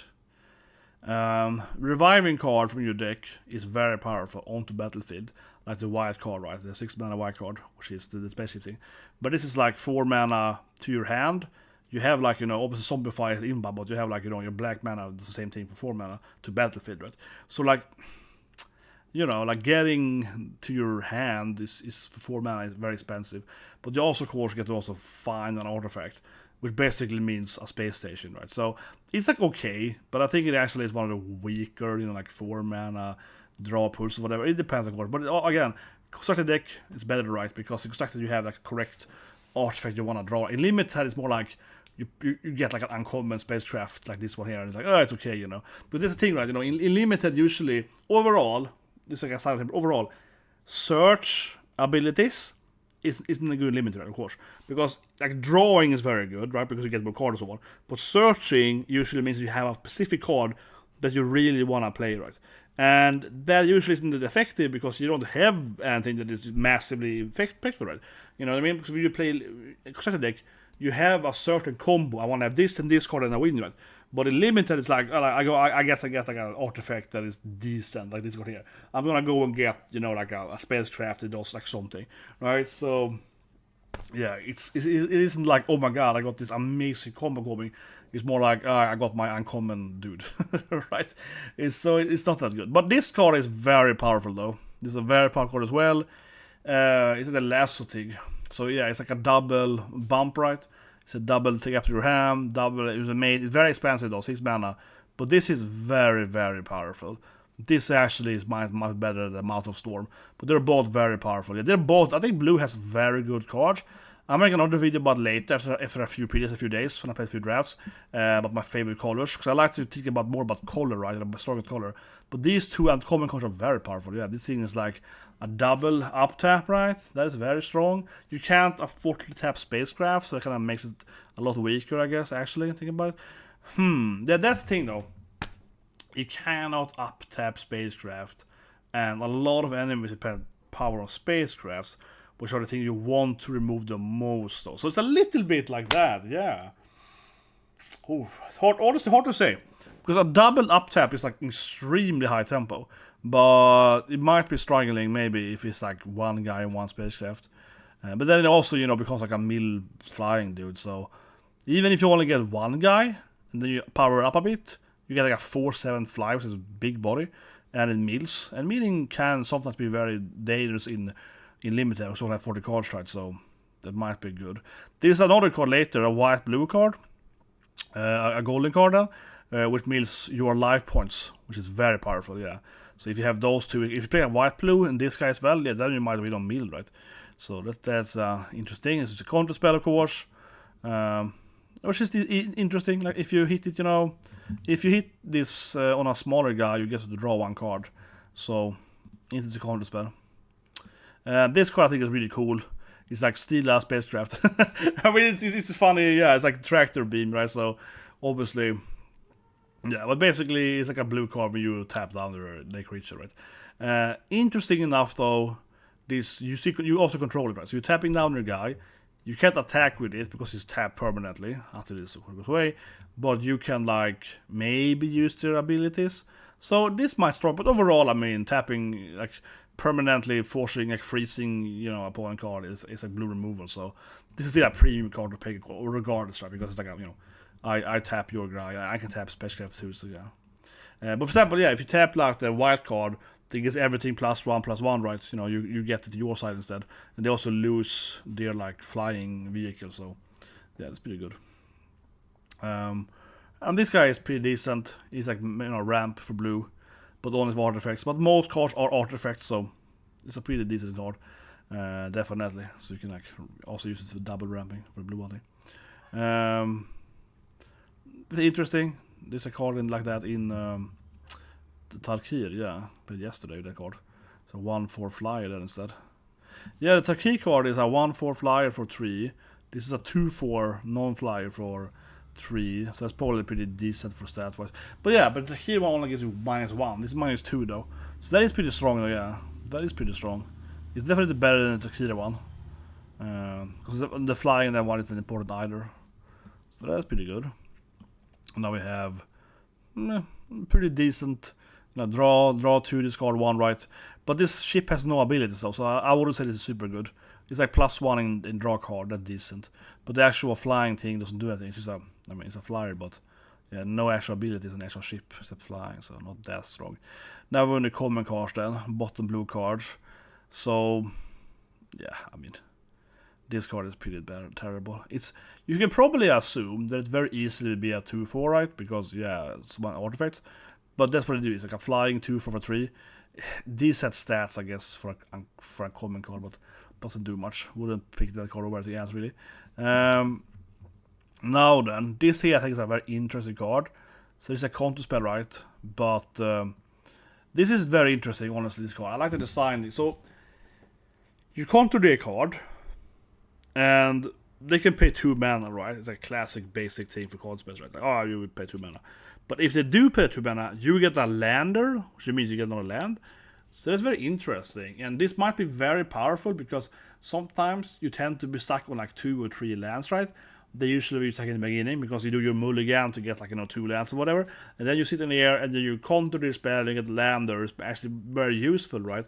And the thing is that usually you want to counter spell the big stuff, late game, but so early counter spells tend to be kind of hard to play because they don't really worth it. But in this card, if I counter spell really early and they pay instead, right, then I get another land which might really have my curve. So it's like this. So it's really interesting. It's interesting. It kind of makes again, like it makes counter spelling early much more useful. They also have like some landfall triggers in green and so on. So interesting card. This is one of those classic like blue cards where the guy becomes useless in power. Actually pretty bad, I think, removal. So sure, they can't now block anymore because they dive to block. But the thing is that I played it yesterday night. Then you have a flash card also the same thing. It doesn't do the ice shatter thing, but it does the old -5. But that card is much better. It only costs 1 more mana. I have 3 after my current Takir deck. Yeah, I played Takir draft yesterday and I went like I'm at like 4 wins now. I haven't featured. So in the current deck I'm playing, what is it called? Flash. I can't remember the name now. But it's the same cost. It costs 1 more mana. So it's like 1 blue, 1 gray, and it's -5, same thing. But it also has flash, which makes it way better, right? Flash, of course, much better. And also it makes it that they cannot use their abilities, right? This thing, sure, they can't block anymore because they die. But obviously, if you have any kind of spacecraft or whatever, right, with some, like example again, the 1/1, the +1, the white spacecraft, this card won't stop that, right? This card won't stop the pass effect. So this is not a good removal card. No, this is a terrible card actually. Yeah, this is pretty terrible. I mean, most of the other blue cards tends to be kind of like I'm citing. No, but it's a bad card. It's an interesting design. But if it costs like 1 or 2 more mana and it has some kind of freeze effect, it would be so cooler. Because now it's just kind of like most people will use no block with whatever you lower the power, right? And so if you lower a big guy with a cool ability, it does like nothing. Yeah. So it seems like a really bad card overall. But sure, it kind of works early game, I guess, to kind of force away like a 2 or 3 drop to do anything. This is like a draw card. You play this like for 2 mana, right? You draw a card. Then you can sack it later, do another card. So you can look at it as like a pay 4 mana, which you can do immediately with card, right? You can pay like 4 mana, draw 2, discard 1 card, right? Kind of effect on it. You draw. Sorry, what I'm saying. Stunt counter. No, sorry, I'm first sleepy. I'm thinking about this card yesterday. It might be a good card because it's another card that makes you draw. So I don't know. This card, I'm thinking about it. So yes, first I was thinking about this card a while actually yesterday because it might be like a really good card actually. So you play for 2 mana and you get to draw a card, right? Which is great. This is just fine, right? But this card also says that when it leaves, you get another card, right? And then you can sack it to put a stun on them. So then you get like 2 cards. So that's fine. 4 mana to like stun a guy and get +1 card. But the thing is that we had the order shape earlier, right? That makes stuff turn into 2/2s. This is the card you want for that thing, right? Because now you're kind of like, okay, I draw a card, then this can fight now, and if you block it and it dies, then I get another card. I don't have to pay the extra mana to discard it, right? And there's also red, we can like discard cards and so on, and they destroy their own artifacts. So I think this card is interesting, actually a lot, because yeah, if you can force the destruction on it for something else, paying the mana is actually quite powerful, and drawing for 2 when you're just kind of tearing the deck down. So this actually might be one of the best common cards for blue. But I don't know, I'm thinking about it. Thinking about the card like a lot yesterday. Looked at the comparable card. Now, this reminds me a lot of that Spectral, right? 1/1 flying, flash, yeah, same stats, same abilities. That guy is pay 4 mana, draw 1 card. This is obviously way worse. Okay, it only costs 2 mana, but this guy dies, right? The other guy can draw infinite, so it's much better. But it's probably a decent card in limited. Oh yeah, this card is great. This actually might be the best common card then for blue. Straight up, yeah. So this is a classic, right? You can protect your guy in hexproof. So obviously, if someone bolts your dude, you can protect it, of course. But this actually also gives on equipment. So it's 1/2. And the strength of that is that you can both use this thing, right, for like a trade. So I have about 2-2, you have a 2-2, right? Now I got a 3-4, obviously I win then, so that's great, right? But you can also use it for hexproofing, and then the stats, remain stuff, it's actually all equipment. So it's a lot better than typical like 1 or 2 mana card that gives you like 1+1 hexproof, like Snakeskin, right? This is much better. It costs of course 1 more mana, but this because the 1+1 it stays basically, right? So and then you can move it around all the characters. So yeah, this is actually quite powerful, like for an uncommon card. Of course, 1 mana will be broken, of course. And this is like decent, you play some cards. This to me looks really terrible. Yeah, this guy looks like absolute terrible because this is a 3-2 defender, so you can't attack. And then if you play, you get the artifact you can attack. But the thing is that usually, right, the defenders have this ability, they tend to be a lot better, you know what I mean? They tend to be like, oh, this is like a 2/6 that can never attack, vigilance defender or whatever, or you stand still in the blocks, right? Then it's like, but if you gain 3 life, this guy can attack, it's like a 2/6 vigilance, blah, blah, so you can attack and it's safe, That's usually kind of how a defender goes, in that direction. Or they have like really good stats, so some order, like 5-1 defense, whatever, for like 1 or whatever. But this guy's just like 3-2 for 2, and you can't attack with him unless you do this thing. Now it sounds, the stats are too bad, The stats are just too weak for having also like a drawback. Yeah, like it's because you can just have a 3-2 for the same. Yeah, I mean he has this is a terrible card, honestly. This is probably the worst card in blue for common, right? Because you can obviously just play something else with the same stats with no drawback. There's obviously a bunch of card for 2 mana which has the same stats or better stats and has no drawbacks. It's just like a terrible card. Overall, really, really terrible. And this is the classic, I stun my opponent. Might be a good card. Obviously you can warp it, right, to stun, and you can play it later. But it seems to be just a really bad body for 6 mana, so pretty bad card. This card also looks really terrible. Yeah, this is the bounce thing, right? You put it on your table, but it costs 4 mana. It just seems really weak. So I think it's very comparable to Ice Magic in Fantasy.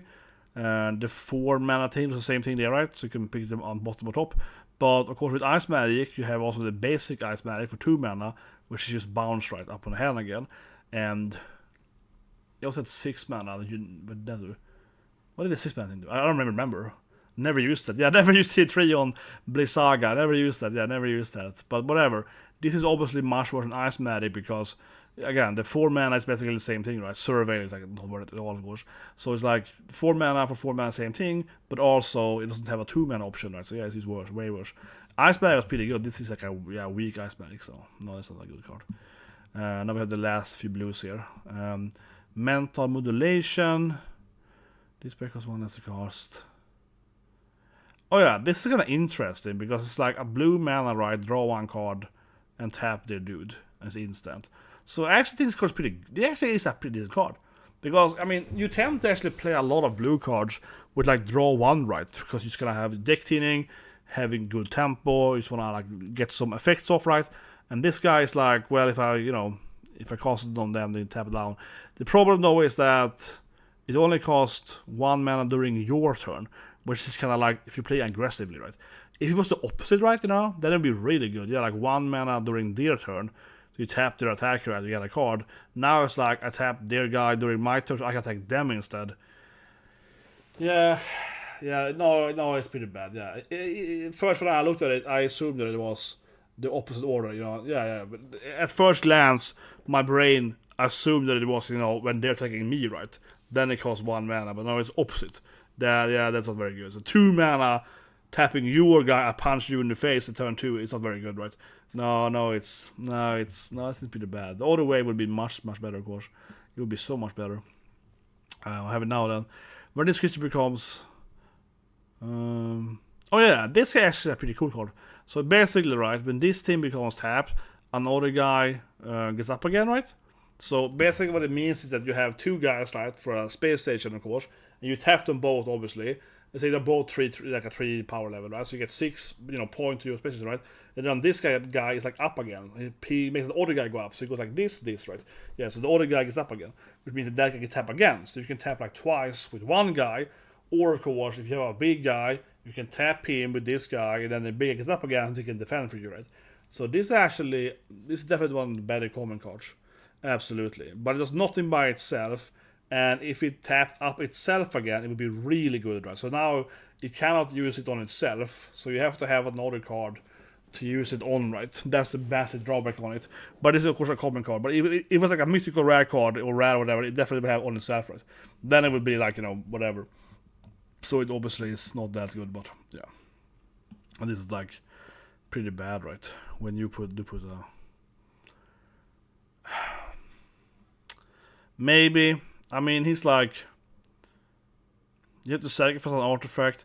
But that's what I meant earlier, right? For example, that Tini draws a card, Yeah, this might be good. Like I talked about earlier, the other guy is like, draw a card, and if this artifact dies, you get another card, So, okay, I sacrifice this guy, so then I actually, get 2 cards, so that puts some target on this.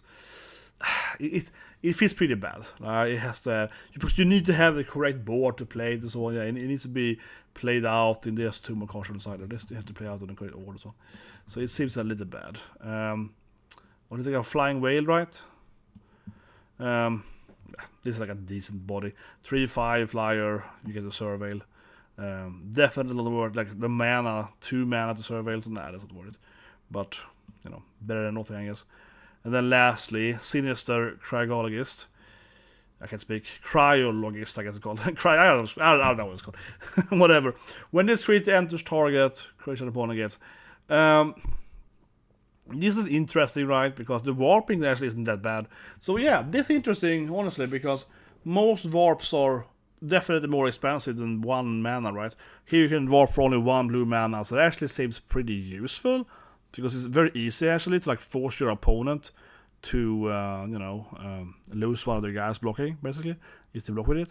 So that's pretty interesting. Of course, the problem here is that you cannot warp during their turn, right?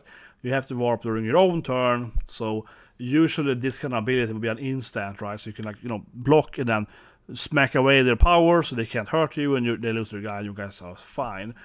So now instead you will have to do it at sorcerer speed, force them to lose power on one guy, then you attack them and they probably will not just block. So it is not that good. If it was instant, it would be very good. Or if they had flash, right? Because this guy could have had flash, Like the warping still wouldn't work, but you will be able to play this guy during their turn. It will be much more useful. Yeah, now instead it's like so pretty bad card overall. If it lasted like the other card does, the mouth card that lasts until your turn, that card also gives -3, but it gives -3 for a whole circle basically. This card doesn't do that. If it did that, then it would be good. If it was like -3 until your next turn, you know what I mean? Then it would be much better. Now instead it's like until the end of the turn, so yeah, not very useful. But anyway, guys, I go to the next color. So that's a black mana then. This is obviously one of the, showcase guys, right? Alpharel. And obviously the ward here, immediately, is very interesting. This is a powerful card because ward discard is overall annoying, right? Like you have to throw away a card. But this guy's like a random discard. So this is very, very scary. The opponent is like, oh, I delete this guy. I throw some spell at him. And then it's like, oh yeah, you have to discard card at random. You hit their bomb or something. This is very super annoying. So he's very weak though, 3/3, so you might not try it. But yeah, very, very annoying card. And then he obviously similar to the Slasher that halves the opponent's life points. The difference though is he's much better because of course if you have the void trigger, we see a lot of void of course on this is the black team, right? The void triggers, which is like if something has died or if something has been warped, right? But if you have his trigger, then you will half their life points regardless if they block or not, right? This ability says you half their life points, right, immediately when you attack, and then if they don't block him, they're at 10 or whatever, then you hit them with 3, right? So this thing is way worse because it's like really half them first before you do the normal combat damage. So you can't block that, so that's very strong. This here is one of these weird cards where you get force the opponent to also lose a card. It must be of we call it Meat Massacre. Yeah, Meat Massacre. So it's like if you kill my guy, your guy also gets exiled, right? And then eventually, when everything is empty, I get out something that be exiled like this. So I'm getting like your guy. So it's like a steal thing, removal thing, it's an interesting card definitely. But it is very strong though. It is very strong. It only costs 4 mana, so even if you only get like a 2 or things that, you know, in limited you probably won't get a big dude that will lead the game. Maybe you will, but I think for the most part you probably get some medium thing, right? But that's still pretty good. You're forcing them to lose cards and then you revive something like a 4/4 whatever, right? For 4 mana. Yeah, it's very powerful, so this feels like a very, very strong thing. The problem is that you can't just play it if nothing is out there, right? Because if you play it empty, it's like, yeah, no creature. So you can't play it like that. It also has a weird easy lose issue if you have nothing on board, you still play this thing, they can like sack their own guy or something and then they just die. So it's a little bit weird, yeah, it's a little bit clunky, but it does feel like most scenarios you probably at least remove one thing and get it to your and you get to play it, so that is pretty strong. And here comes a weird card. So this costs 3 mono black, right? So probably actually hard to play, very hard to play limit probably. Otherwise, yeah, it's a good card, right? Plus a bit of everything, like exile as target. That's obviously good for 3 mana, or you can return something and put the counter. So it's a good card, but I think it's hard to play. I really dislike card that has like, you know, even like the early card that has 2 black, I'm like, for limited. But like 3 black, yeah, this is very hard to play. So basically unplayable. This is a cool ship that has like Death Touch on the course, very black. And it's a discard card, yeah. So every time it attacks, it discards, right? So this is probably one of the best, straight up probably one of the best cards in limited. So 3/10 is really hard to kill it, right? Massive health points. The Death Touch, of course. So you know, the attack power doesn't really matter that much. And every time you attack, right, you force them to discard. If they can't discard, they lose life points. But obviously the issue with the card is that they will force a lot of discards, right? So I think this is one of the best rash, definitely.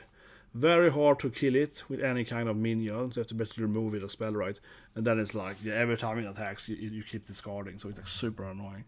If it hits like twice, you probably lost all your hand, right? So super good. These are also very good. I think black overall has pretty good cards, yeah. This is also a good card. It's like, you know, you get to draw a card, lose a life, it's strong.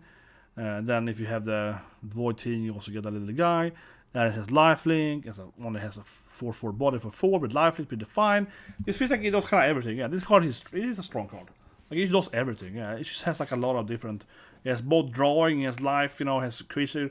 Honestly, it feels very powerful. The more I think about it, the stronger it gets. The more I think about, yeah, because it's like, even ignoring the void bit, it's like a lifelink dude that also, you know, gives you cards, right?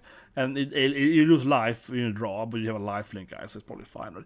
You know what I mean? Already at that point, it feels fine. And then you also have like, well, you also summon like a tiny robot dude. Oh, okay, so that's, yeah, does everything. This card here is very strange, but very powerful. So basically, it's like you steal a guy from the graveyard when you attack, right? Kind of similar to the summoning item in FF, where you, like, if you attack, you can play it up from your hand. This is that you play from the graveyard because you save mana, so quite similar. But this card is weird, alright, because I'll be very clear here for the rules here. When you play this card, you will resurrect one of their dudes, right?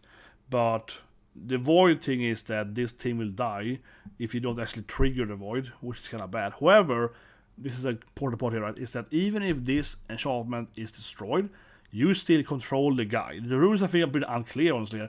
I think the rules could explain it better here, because if it's like you revive a guy, but it's not connected to the enchantment. Usually, when an enchantment revives someone, it's like if the enchantment is destroyed, you lose the guy, right? But this card doesn't say that. It just says like, revive a guy, you control it now. Yeah, tap and attacking. And then it's like destroy the enchantment. It doesn't say actually remove the dude. So at worst case scenario, you're gonna revive one of their guys, right? And then they might remove this minion or this enchantment or whatever. But he had like one guy, so it's a strong card. But yeah, I think it's worded very strangely, honestly. The rules bit a little weird, isn't it? Anyway, so this is like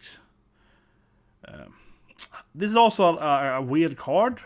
It might be good. So this is like, you know, if this thing deals damage, you draw a card, okay? Interesting with this card is that you can trigger any creature, right? So I think the card might be quite powerful because it's like you can force someone that, you know, like a blocker, right, to be like, how you hit my guy, so I get cards now and lose life, right? So but it's only sorcery speed, obviously, but still you can like tap, like you tap before you attack, right? You force their blocker to have the ability, and they attack with your guy, right? So now it's kind of like they have to like maybe not defend, right? Because otherwise you get the card. Yeah, so it has like an interesting like that too. But otherwise, obviously you can you do your own guy and you can trigger the ability 1 damage and you get a card. So you can also get a draw with it. So it feels like pretty strong. This to me feels like a very clunky card. Very powerful water card, this card again. Not random this time, but still very powerful. But basically it's like it's a 4/1 for 2 with menace. So you have the 2 guys blockers, that's powerful. But every time it attacks right, it puts counter on their opponent. This to me looks like a terrible limited card. Yeah, because it's like that to me isn't that good, honestly. It would need like more power to make it good. I think it is might be good in like a aggressive deck, right? Like a strike deck, but doesn't seem good enough. This card always very powerful though. This is a very strong card. Very, very strong. So Sul Il Fit. This reminds me of what's called Abyssal Harvester, right? Same mana cost, yeah. So basically you can return a card, right, from the graveyard. It's not a ability, which is very powerful. You can't use it during their turn though. Abyssal can be, he can use it anytime. He's a very good guy. He can revive cards from your graveyard or actually dig out both graveyards at any time. So that's a little weak in that sense, but it doesn't like. But this thing doesn't, like I say it, doesn't require any immediate effect, right? It has no mana either. So it's kind of powerful, and it does remove their ability though. So there are obviously also on combos here immediately, where you can have a negative ability, right? And remove that guy, and that's gone now, so that's clearly good. But overall, in limited, right, you're gonna probably just revive like a decent sized dude you have, right? And the I say lack of abilities doesn't matter that much. So yeah, I think a very powerful card. And this is pretty good. It's like a -3 right now. Then you get some life too. Yeah, so that is pretty good. Pretty good removal. It has flash, you can play it their turn. This guy is interesting. This guy I think is very interesting. Cool design. He like can remove a warp card. This is actually probably very powerful. Yeah, this card actually is probably one of the best cards on Common Black. Yeah, because what it does, right, the second ability, the first one is like whatever. Second ability is that you basically can play it out, right, and if they have warping like an angel or something, like a powerful angel, you can now remove that card, put it in the bottom. It doesn't die though, it comes back later, but still, you can probably, remove, very likely, will you be able to remove one of their better cards, because most of the warp cards cost like 2 or 3 mana, and then they come out for like 5, right? Like the blue and the white guys, they come out like around 5, so this has a 4 mana guy. So on curve, you can remove their warp dude for 2 mana, that now will come for 5, right, in their turn, so you can't play it anymore. And that's very, very powerful. And otherwise, it's a 5/3 for 4, which isn't the best, but it's like, yeah, so, it's worst case scenario. It's a good design card, because I like this card that is like, well, in worst case scenario, it's like a decent status guy, so it's like aggressive, but I mean, I prefer like a 3/5 probably, but it's like, yeah, it's an assassin, aggressive black deck, so yeah. Worst case scenario, still playable. This guy do. Oh yeah, this is just a Vogue thing. This is a great card. I mean, obviously, yeah, but this is the guy who destroys everything. You can, you pay 6 mana life then, and you also get the guy, right?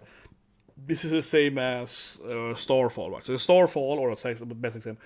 So Starfall is a white card, kills everything, and then if you give them a card, you will get one of the guys back, right? This is very similar. If you pay 6 more mana, you pay a lot of mana, everything dies, and you get one of the guy back. So yeah, it's a strong thing. I also think it's noticeable here.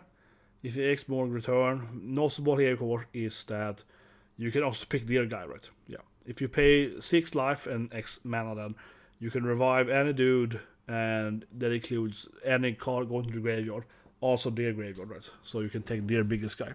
But it does cost life though, as well as mana, so you might also kill. Yeah, it's like, whoa, yeah, if you're gonna do that effect, that is 6 life minimum for yourself. And otherwise they won't die either. So it's not the best card though. Obviously the wild card is much better. It costs 5 mana, it kills everything. It's a much better card. Yeah, much better, honestly. Because this thing here is like, for 1 more mana, you get the guy, sure.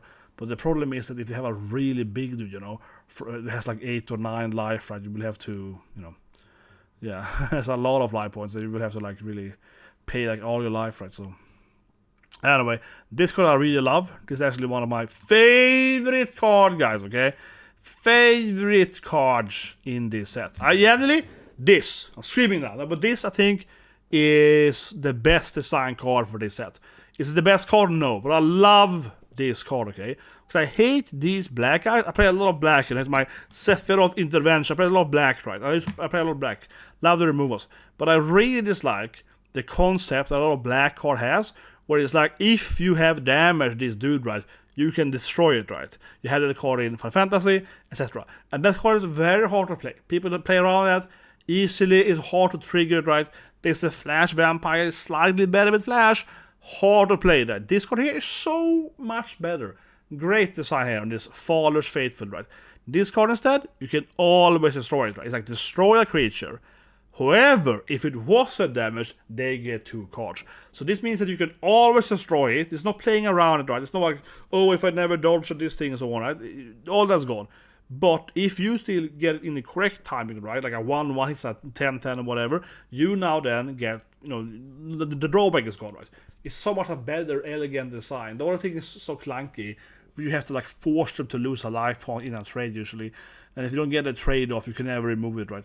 Because a lot of people, they obviously will never trade, right, with their big guys. If they have like an important, you know, a synergy card for like fastest mana, they will almost never block with that, right? Because they're afraid of like a buff or death touch or whatever. So if you stand with that card forever, and then the other cards will never hit it. This card, okay, they get cards, 2 close cards, but you can always use it. So seriously, this is like a talented card. It is so much better than the previous ones, right?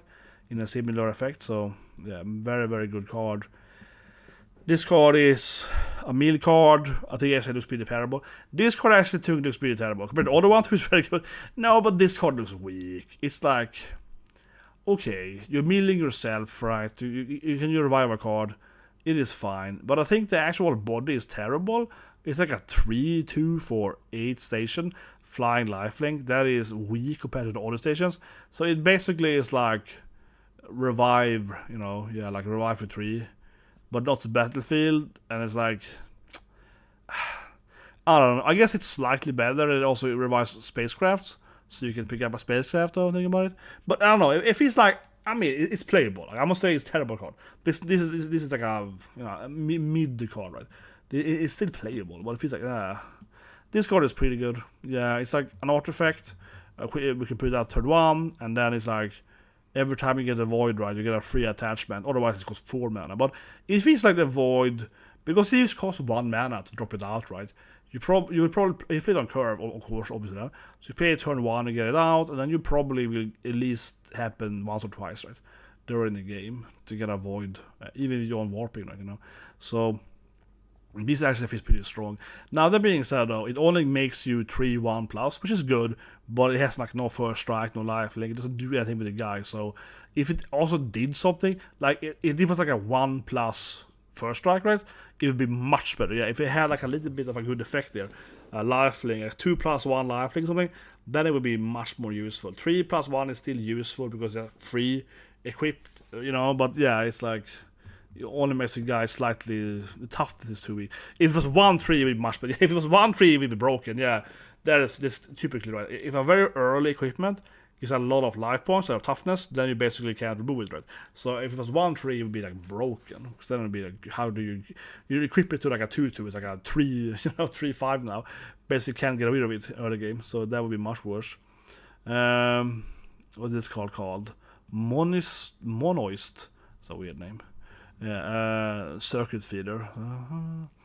But yeah, this card is somewhat interesting. I remember that he like takes one of their guys' power and give it to like the. No, it's like weird. It like kills one of their guys maybe because it removes, you know, the toughness, and also makes one of your guys stronger. So it's like a weird card, very clunky, very, very clunky. But you know, if you have a lot of artifacts, you can kill it with, yeah, so, but it costs 6 mana though, so it's like, but let's say you have maybe like 2 or 3 artifacts out, right? It's like a 3 damage or something. So it's probably still pretty good because it's like a 4/4 flying. He has flying himself, right? And you can probably do like 3/4 damage with it. And buffing your own dude, I don't really care about that too much, right? Like, oh, I make my own guy stronger. That's kind of like whatever. That's probably irrelevant in most situations. But you can probably like destroy a medium-sized guy that they have, and also get a flyer. So it's pretty good. But it costs 6 mana though, so I'm like, oh my god, it's like, it's very clunky though, very clunky. This might be really good. This is probably a good draft card. Not so much pre-seal, but yeah, you get stronger every time you sacrifice. So if you pick a lot of sack card right in that draft, it's gonna be powerful. This card I think about a bit interesting. It's like draw 1, lose 1 life, right? But yeah, it's like draw 2 for 2 mana. That is very strong with Void. But the thing is that, can you do it on curve? Because you prefer to do it on curve though. But this is still probably a pretty good card. But I don't think you will play it on curve, right? This is more a card that you will play later. You will play it later when you have a... Because I don't think that... Will you have a Void on turn 2? It depends, of course, again, if the opponent, will trade with you, right? So if you start with like a 1/1, they play a 1/1, and you run into that 1/1 with your 1/1, they can play this guy, get 2 turn 2 on curve. That probably will almost never happen, because people just avoid that. People be like, well, I don't want your Void to happen, so they just avoid it, right?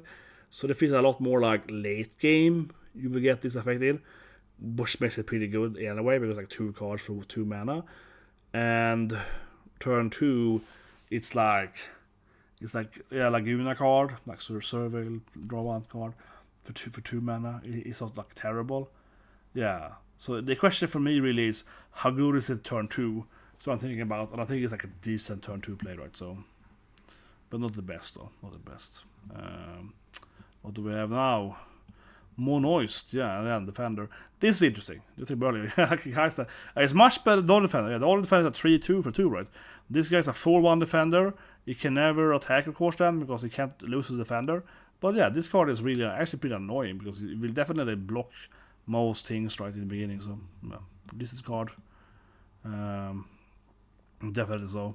Now this here is interesting, definitely. So this, of course, right, is the revive card of the set.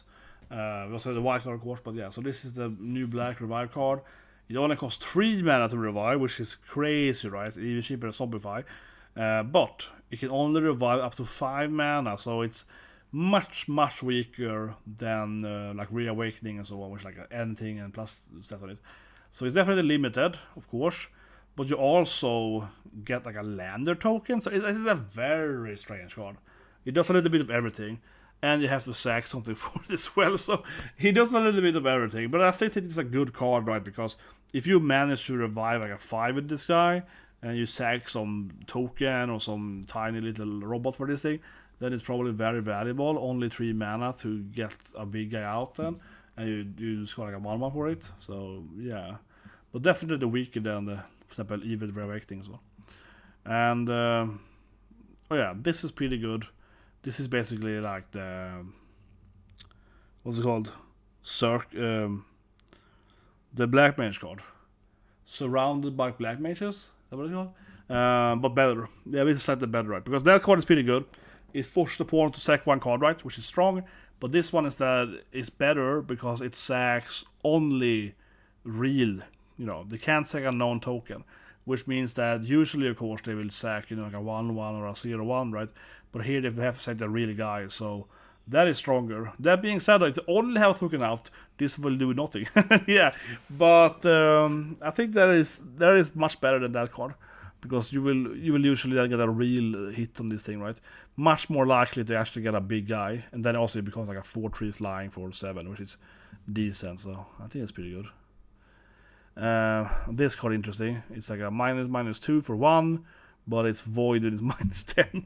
So this just kills everything. Yeah, this is very strong. This is crazy strong. This is just insane. This is insane. Like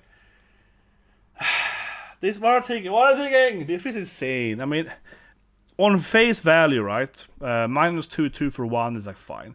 It doesn't have instant speed though, so it's not better than many other black cards. But That probably we still remove a bunch of cards. Again, it's fine. But yeah, -10, man. If we kill like everything, yeah, you kill everything. It will destroy like almost every goddamn card, right? And it's very easy to get like a void in. So it feels like crazy. Like let's say they have like a really big guy, right? Like a 7/7 out at the blue card, and you attack with your 1/1 or whatever, right? They kill that. Now you got void, so you can just do like a 1 black man at -10 on the 7/7. It feels really powerful. Obviously, very good removal card. This card here is also very powerful. This is one of the best new cards, I think. This, if you get a few of these, I can see myself definitely drafting for these guys, right? This feels like you could pick up a few of these guys if you crush it and drafting. So this is a double blue guy, right? 2/2 with haste, which is great. So you can attack immediately, obviously.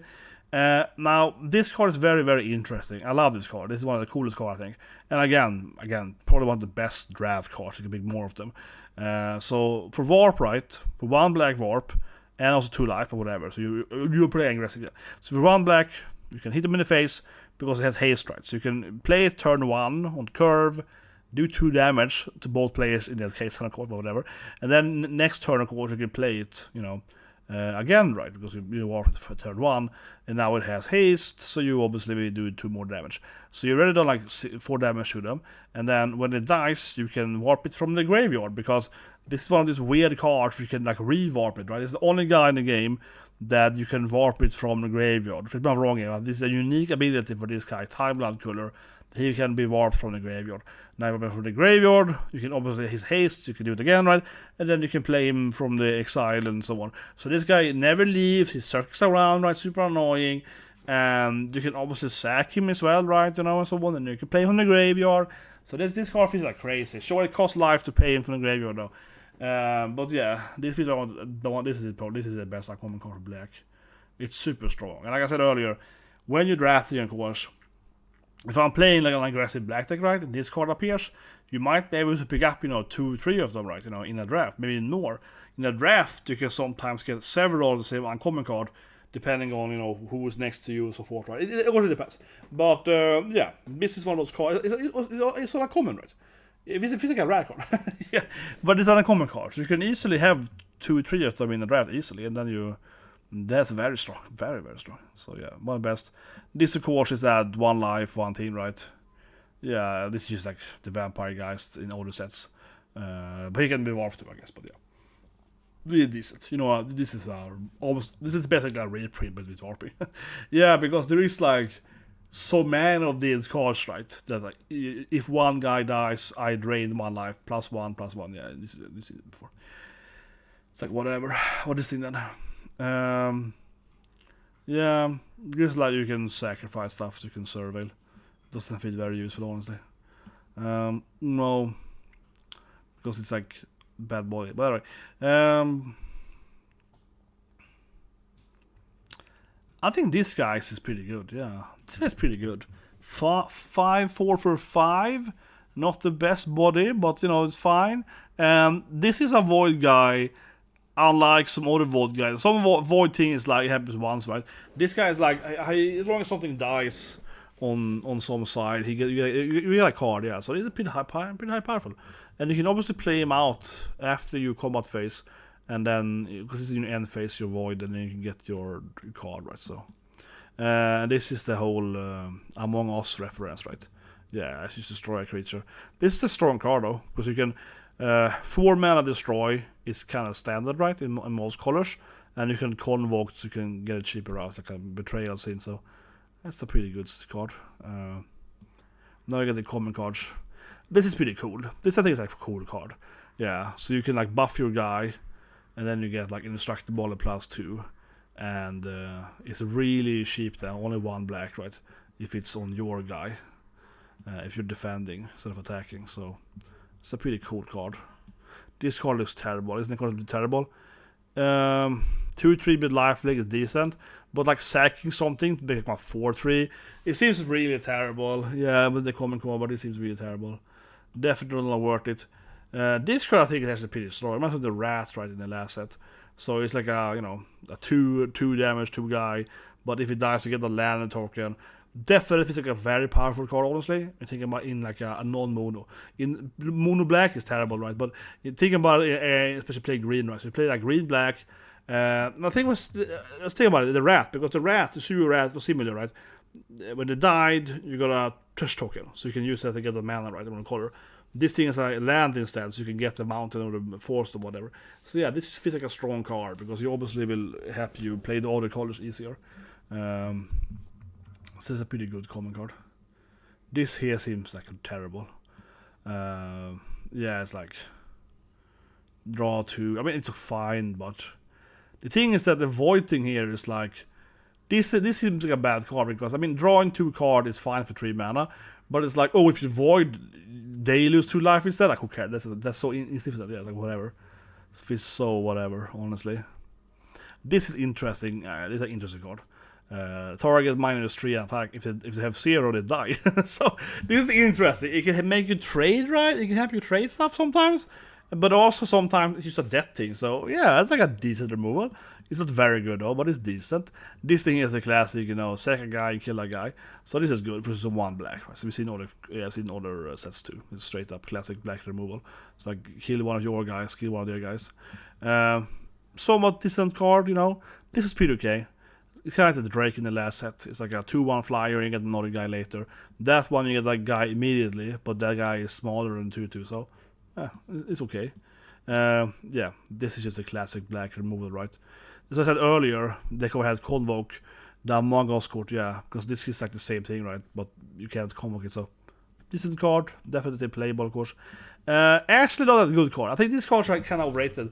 So here's Death Touch, and that's great. Obviously, Death Touch, right, is very useful. The problem is that it's like a 4/4 with Death Touch, and it doesn't always have it. And basically, having Death Touch, it's kind of fun. It's like you get +1 and Death Touch. Who cares about the +1, you know? It's like, so, yeah, like, oh yeah, that +1 damage and Death Touch. Yeah, it's like, obviously, Death Touch is what matters. But it just feels like, you know, like, I would rather have like a black. It's another black card. It's like a 1/1 guy with Death Touch for 1. It's like better. So it's a little bit. Oh, here it is. Next card. Yeah, perfect. Next card. Exactly. Here it is. This is a much better card, right? It's like the Ucho. It's like, yeah, this is much better, because you don't need to have like a 4/4. Obviously, it's easier to remove the 4/4. Also, it's obviously easier to remove the 1/1. I mean, but it's like, is that worth 3 mana though? Because most of the time, this guy is good enough to be super annoying, right?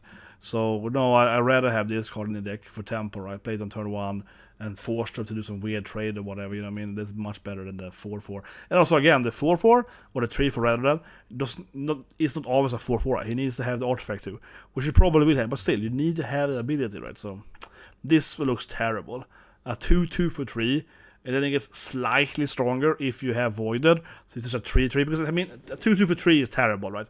That is very weak. Yeah, it has madness, but this is weak. And then if it's like, okay, after like maybe 1 turn, it's a 3/3, but maybe not. So it takes like maybe 2 turns to get it into decent stats for 3 mana. And Mammoth isn't good enough, so I think it looks really weak. This is the...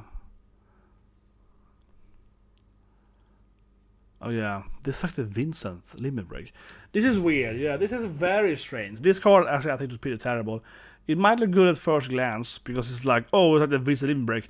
You know, I can buff my dude, and then we trade, and then my guy comes back, and it's awesome. But this obviously is sorcery speed, so it's like, if this had flash, it would be amazing, right? But now instead it's like, oh, I can like buff one of my dudes, and then I attack with it, and you probably will not just block, so nothing happens. You take slightly more damage. So obviously, in an aggressive deck, it still has value, because I can buff my guy, and then you probably just ignore him and take the damage, right? +2 damage, so you take some damage, I guess, right? But again, it's not that much damage. If it was like plus, let's say, 5, some random high stat, +5, 5/0, then it would be like, oh my god, I need to block this guy, because his 2/2 now is doing 7 damage, right? Whatever. I need to block it, or else I die, basically. I need to block it, okay, and then that 2/2 revives. You know, that would be good. Now it's like, oh, that 2/2, it became a 4/2. I'm just gonna take damage. You know what I mean? I have 8 life left. You know, that feeling, right? But so I think it's too low on the aggressive scale to force you to block it, right? But of course, there are sometimes this has very high value, because you can like buff your really big dude, your 8/8, your 7/7, right? Something like that, and then they can't, or they can, but they have to maybe take the damage, or otherwise they will lose their big guy to your big guy comes back. So it has some value, but you also get a body out. But let's compare it again to Limit Break, right? From Vincent, it's the same card basically, right? The same ability. There's an instant spell, of course, so it's 10 times better, right? Because then your big guy can run into them, and if their big guy blocks, you buff your big guy, and then suddenly, you know, you turn your big guy to 7/2, and their big guy dies, and your big guy comes back, right? It's so much easier to play. Yeah, it has warp, I guess. So yeah, no, but it's like, yeah, maybe. But it feels really weird though. Just feel that good at it. Whatever. And what's this card? Oh, this is one of those like, it's like the Heck of the Ice. Yeah, it's like, yeah, it's okay. This is actually pretty decent because obviously a lot of the sack things is like artifact, right? So it's like, okay, they discard a card for 2 mana, which is fine. It's not the best thing ever, but it's fine. And then you can sack it maybe. So yeah, I think this actually might be playable, depending on what character cards you have. If you have a lot of sack things with artifacts. This is interesting. It's like Thought Size, but with Void. So this is classic card, right? Thought Size with the rest of whatever. This is like, there's a bunch of cards for 1 black mana that basically does the same thing this don't does, right? But this is like a 3 mana that might cost 1 black mana. So it's obviously way worse than the other cards. But it is a common card though. So it actually is probably pretty decent for a common card. Because yeah, the other cards are so much better, but they cost like life and black or whatever, right? So they have another drawback. But this card is like, I guess it's pretty decent. The problem though with this card though, just to make it that good, is that the other cards, they're very powerful because you get them off turn 1, right? Yeah, the trap with this card is that the other cards you can play at turn 1, look at your hand and remove the card you want to remove, of course, but you look at your hand. Right? With this card, you have to wait until, I mean, I guess turn 2 perhaps, but probably later, right? Because yeah, this card is kind of, that makes the card very clunky because this course is no way in hell that you have Void turn 1. It's never going to happen, right? So you have to wait for a while until you can see their hand. Because of course the strength of the other card is that they have to reveal their hand, right? And even if you don't discard the best thing ever or whatever, you know their hand. That's very, very good. But this is like, I guess maybe at turn 2 you get it, but probably later. Yeah, like turn 3 probably. So yeah, it's that makes it way worse. That makes it really way worse. Now, the last thing I say though about this kind of card is that it's important note here is that it does remove everything except land. And almost no discard when you reveal hand will be land, right? I don't think it exists. Maybe it does, but not that I know of. It's always kind of no. But otherwise, yeah, you can discard a spacecraft, a creature, enchantment. So it does hit everything at least. So that makes it slightly better than maybe the rest. So just hit everything. This is the last card. Maybe it's more Swarm Color. Whenever the kid becomes tapped. This seems really bad, honestly. This is really bad.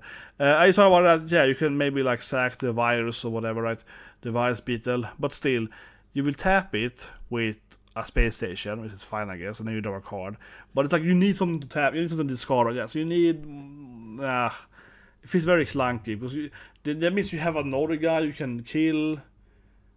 Because you can't kill itself. Yeah, if it was like itself, I think it would be much more useful. Because then you would always have the option to be, I need to draw something now. So I will attack and I sack myself and I get a new card. And that might, save the game, right? But now it's like I need to have another guy to sack. And I need to have a space station where I have to attack into you to sack. And then it's like, so. This seems very weak. That was the last thing on that. Okay, so let's go to the next color, guys. Red, guys. Okay? I'll be very, very clear here. I don't have much faith in red.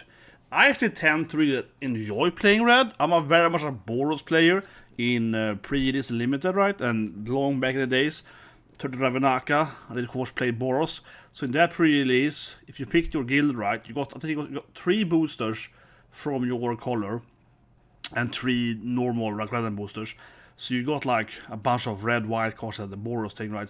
And I won the tournament, so I won the pre-release, yeah. But so I like playing red and like red and the white weenie and so on. But I think red in this set, this is mostly pre-release rather than maybe drafting, has a lot of like sacrifice. So I think it's very hard to play red unless if you have probably, you know, generating the extra stuff in the other color, like green perhaps, maybe white, and of course black. So maybe see, but I think there are some good cards here in red, but I think it's gonna be a hard thing as your main color, right? And if it's more like you're probably gonna splash in maybe a red good mythical red something. That's my guess, honestly. Now when you're drafting, it's gonna be easy, right? Because you kind of like can pick maybe all of the correct red ones that you need. But I think it feels a little bit hard, honestly, in this format here. But anyway, there's one enchantment though coming soon here, which is very, very powerful though. That card is definitely just a massive splash card. But anyway, this is the classic thing, right, where you make a token and you attack with it. Yeah, it's a decent card. We see it in most sets, right? Red has something like, you know, create token, sacrifice end of turn, does damage, it gains haste. It's a pretty good card. In limited, this many times used to be a 1, you will kill them, right? But I think this card also tends to be at the blue card. They usually be, they're a little bit like win more again, right? It's hard to usually get this for its full effect in limited. Now, next card here is great. It's like a really powerful dude. He has life point a little bit. Oh, it's like that. Okay, sorry, little bit. Every time I change, there we go. So yeah, Tanuk. This is one of the best mythical rats, definitely, right? And overall, definitely like what we're gonna see in constructed. It always like everything gets haste. That's always gonna be useful, right? Also gonna be some decks building around that. Now, this card is actually probably, honestly, my favorite mythical rare card in this set. Really, really cool card. Yeah, it's like every artifact gets warp right for 3 mana, and also every red card. This card I think is really cool because there are a lot of effects of it, right? Because I mean, you have a lot of, especially red dragons, that has, you know, like if I enter, I deal 3 damage or I deal 2 damage or whatever, right? So goalie cards, yeah, you have the old dragons, so it's like a 4 healing, the healing sting, so on, etc. So it's a bunch of cards, right, that with warping can be really cool. I mean, in older sets. So this is definitely we're gonna see decks with this card. I love this card. Really cool design. Absolutely. And of course artifacts and all the colors and so on too, right? So really, really cool. But obviously limited is a little bit like, I mean, I guess you can play it, and you know what I mean? I think it's like a fine card in limited. Its body is not fantastic for 4 mana, but it's like okay, right? And it gives everything haste, which still is like useful. And you might be able to warp something cool in it, right? So I think this card is like decent in limited, but very cool constructed. But yeah, not probably not that strength of it, right? And this is another thing. Gotta sack something, and then you can you know, get it out. This is what I meant earlier, kinda. This card I think is terrible, right? It's very hard to play limited, yeah. Gotta sack stuff. This card is cool though. So you basically, I think interesting with this cover guy here is that he's giving you like, okay, you exile a card, right?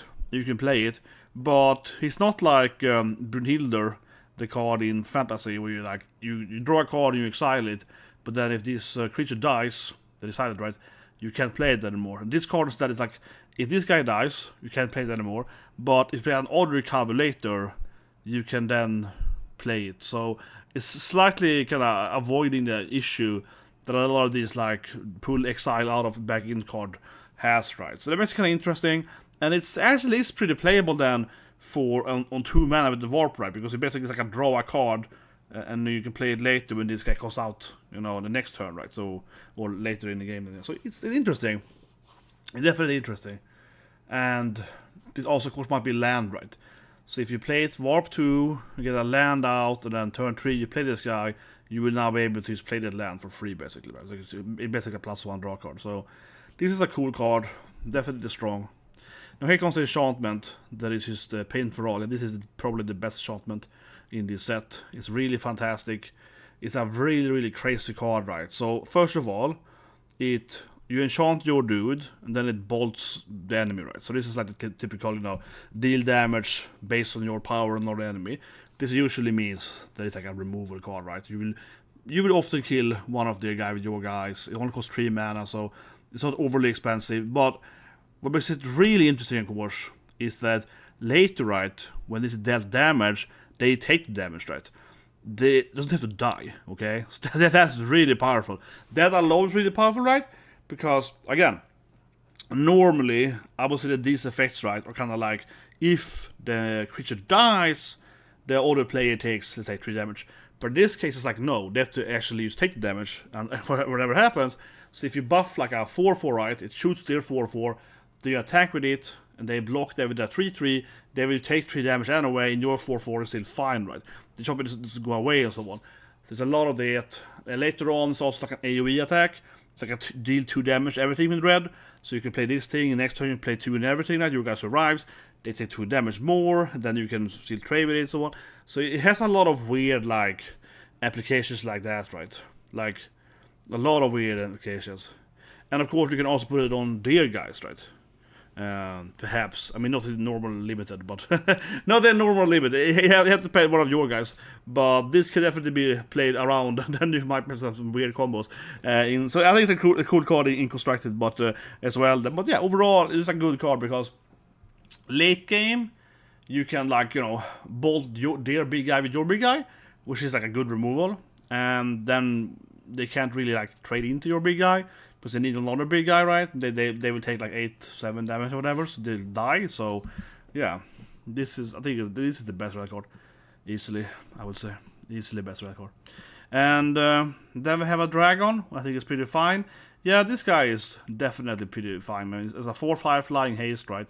So that's a good body. I keep saying it right in the video. I hope you guys agree with me. But for most cards in this set, if they have like, I mean with the warp thing, sorry, first I'll say it, if they have a good warp ability, that is obviously useful, but I think in most cases, right, what I'm looking at is actually, are they playable regardless of the warping, right?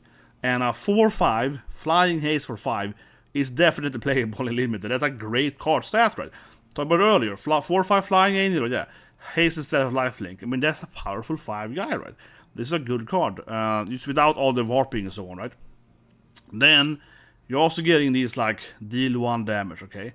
This is pretty terrible, though, honestly. So, I'm a little bit iffy with this card, because if you did, like, 2 damage, then it would be a really good card, right? But 1 damage is, like... And you can't... Very noticeable here, this can't be in face, okay? Very important to think about that, right? It's 1 damage to one of the creatures, which probably, you know, won't die from that, right? Yeah. So, I don't know. I think this card, I think the body itself, again, right? 4/5 flying for 5 is like fine enough to play it limited, absolutely. But the 1 damage just seems really poor, right? Because, like, 3 mana for warping this thing. And obviously you can trigger some more ability with it, but it just feels like...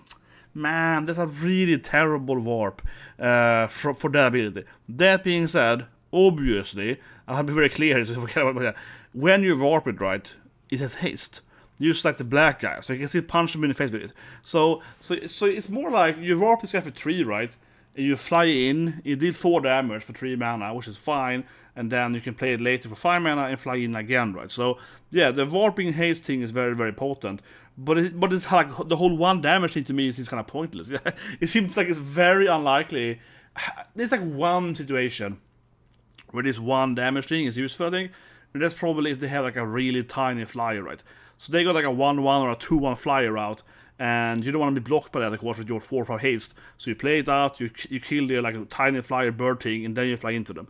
That's probably where the use is, right? But I think in most cases, this 1 damage will do nothing. So it's like, yeah, like I said, if it was 2 damage, then it would be a fantastic card. Then you could probably kill most thing in the sky, right, at turn 3, and then, you know. Rust Harvester is a really good card. This is easily the best red creature in this set by far, right? So, first of all, 1/1, 1 mana, menace. So you can't block it with 2 guys. So you probably will have at least 2 attacks with it before they can block it, right? Probably 3 attacks. So it's like 2 damage with 1 red. It's a shock. Okay, it's fine. Now, this ability is very, very dangerous, right? So, if you remove a card from your graveyard, this guy gets 1/1 stronger, which again has menace. So after you've done it like 2-3 times, that is a pretty strong card, right? But of course, the real important thing is it also shoots damage, right? It shoots damage. And also, noticeable, it shoots damage to anything, including their face, right? So, if you do it like 2-3 times, this actually becomes like a really high, powerful bolt damage, which you can bolt down most of their guys, or potentially their face, right? And then of course you can hit harder with the menace guy. So yeah, easily the best creature, I think. Easily the best creature. Like, super powerful. Okay, it's very, very powerful.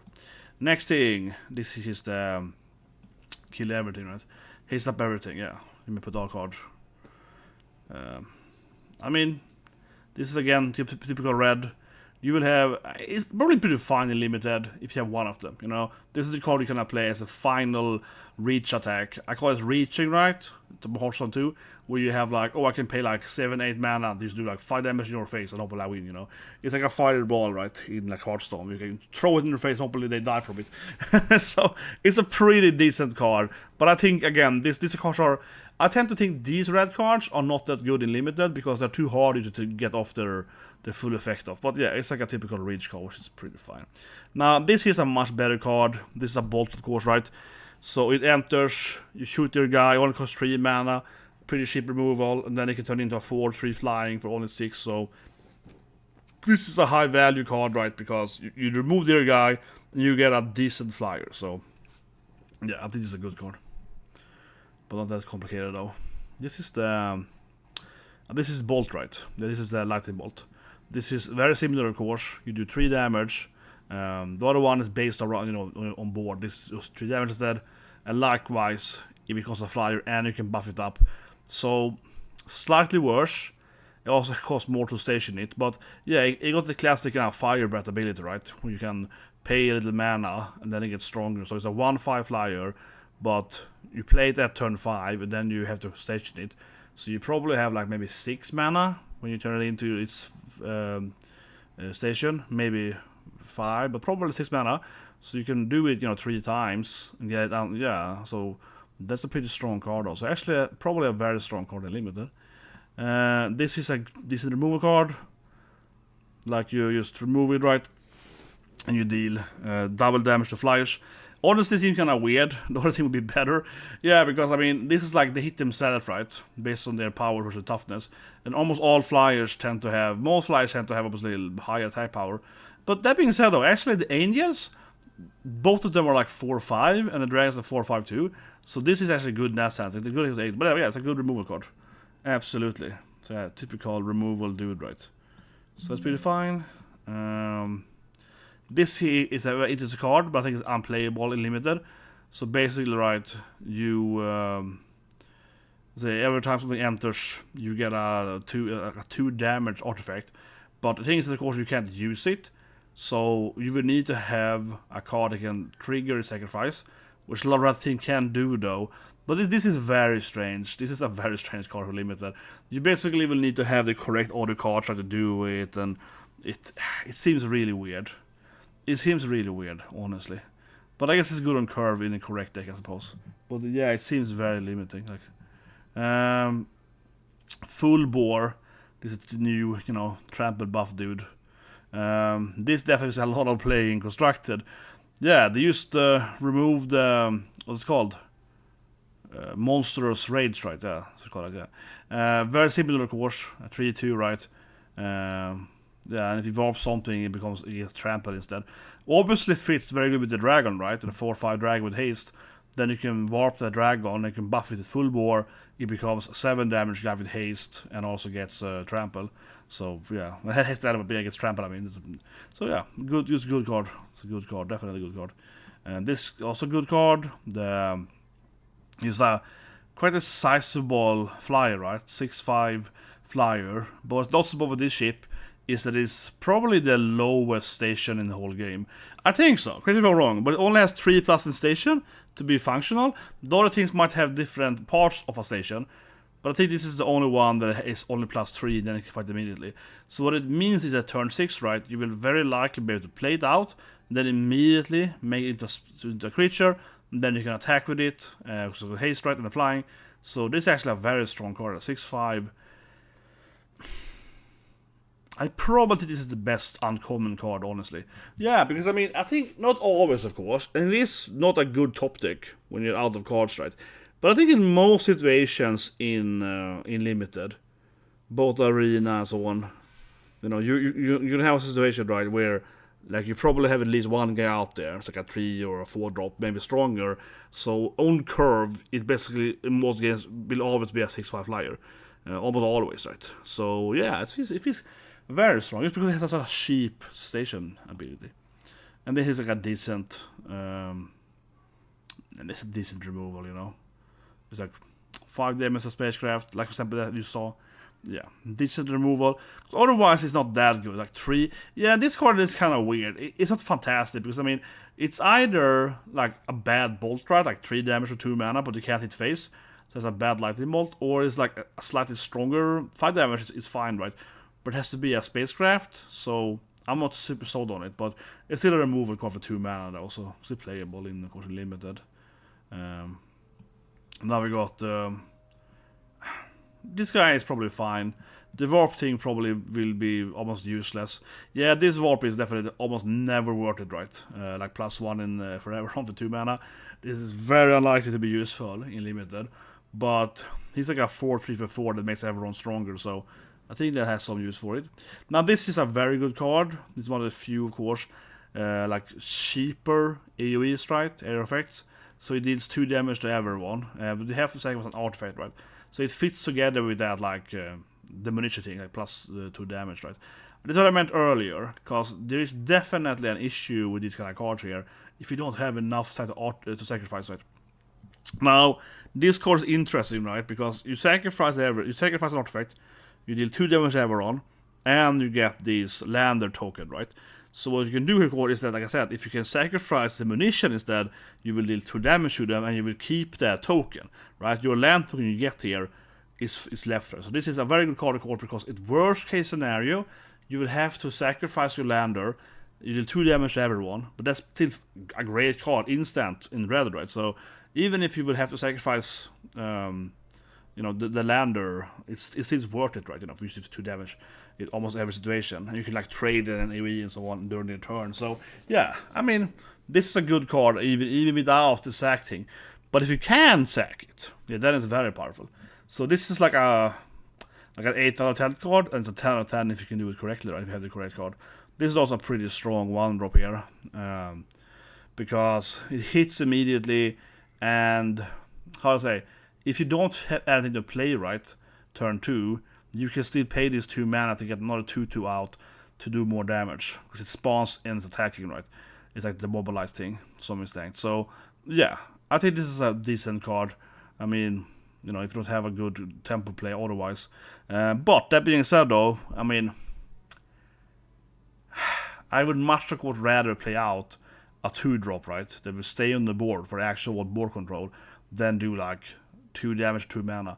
You can see it as like I pay 2 mana to do 2 damage, and that is better if you can't. Yeah, if you can't do anything, then it's powerful. But it's like otherwise it's a terrible tempo play. So not the best card though, but it has some use, of course.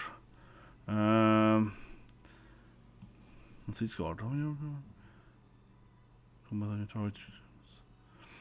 Oh yeah. This guy's interesting. He might have the links in the injunction. He's like gives someone else first strike, but also he can give himself first strike, right? So it's a pretty good, powerful card. Yeah, you can. First strike can be really annoying and limited, and he himself. Worst case scenario, he's a 3/2 for 3 with first strike, which is not good. That's like okay, right? In limited, but you can make your big guy have first strike. So he's always kind of useful. If you have like the dragon out, whatever, right? You can make it into a 5/5 flying first strike haste guy and so on. So he's like pretty annoying. So I think this might actually be one of the better cards in limited.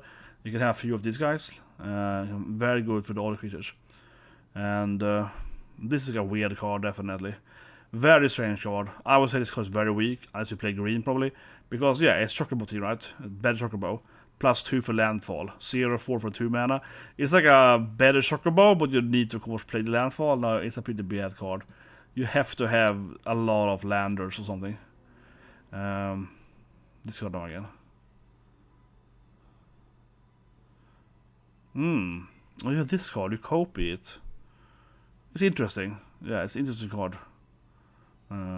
Definitely interesting. Also, again, you need synergies. I'm doubtful. This guy is insane. Okay, this is the most insane of all of them. So maybe red will be really powerful with this card alone.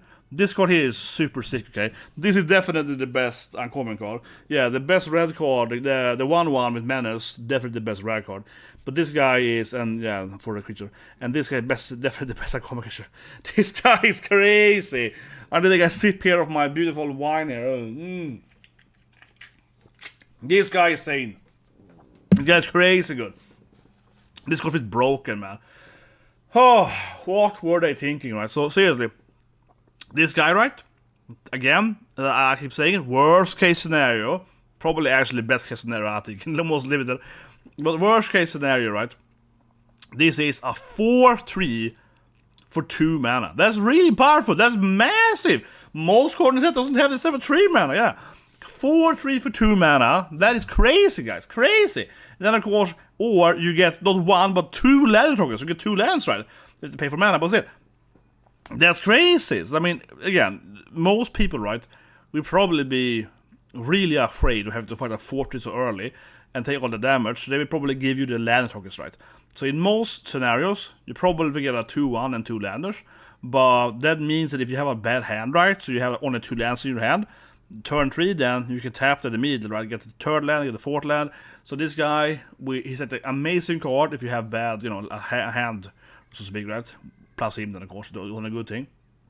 And if you don't get the land things, you get a huge guy. He's amazing. This card is 10 out of 10. Completely broken. Super broken, yeah.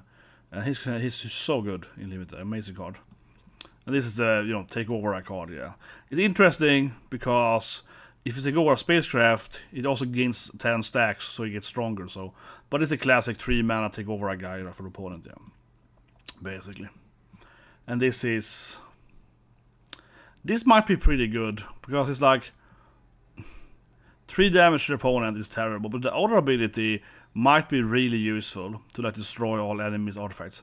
But I think the problem is that you also probably have tiny small artifacts in this set, so I don't know. Maybe that's good, some situations. This is like a pretty good limited guy, definitely. Yeah, I mean, this guy is just pretty good, right? Like 6 for 6.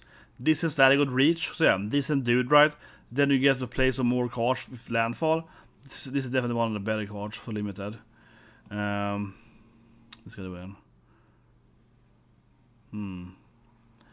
This guy's very interesting late game in limited, because you can discard your hand and get much more cards. So yeah, 5 for 5, but not game winning after that. And this is like a decent card, right? It's like 1 damage, warp turn 1. 2-3 later, do 1 damage. Yeah, it's fine. But also nothing special.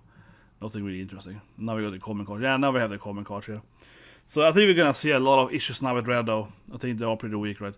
I think, as I said earlier, I think some of the rare cards, some of the uncommon card at the 4/3 is fantastic. But these other guys aren't that good. But this card here is pretty terrible. It's like, you tap stuff. You can tap, though, with, of course, stationing, but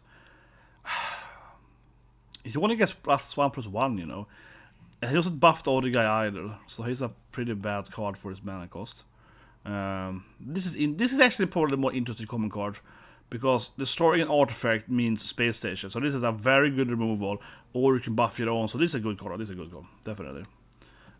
This is a bad card. Yeah, 4 damage for 3 mana.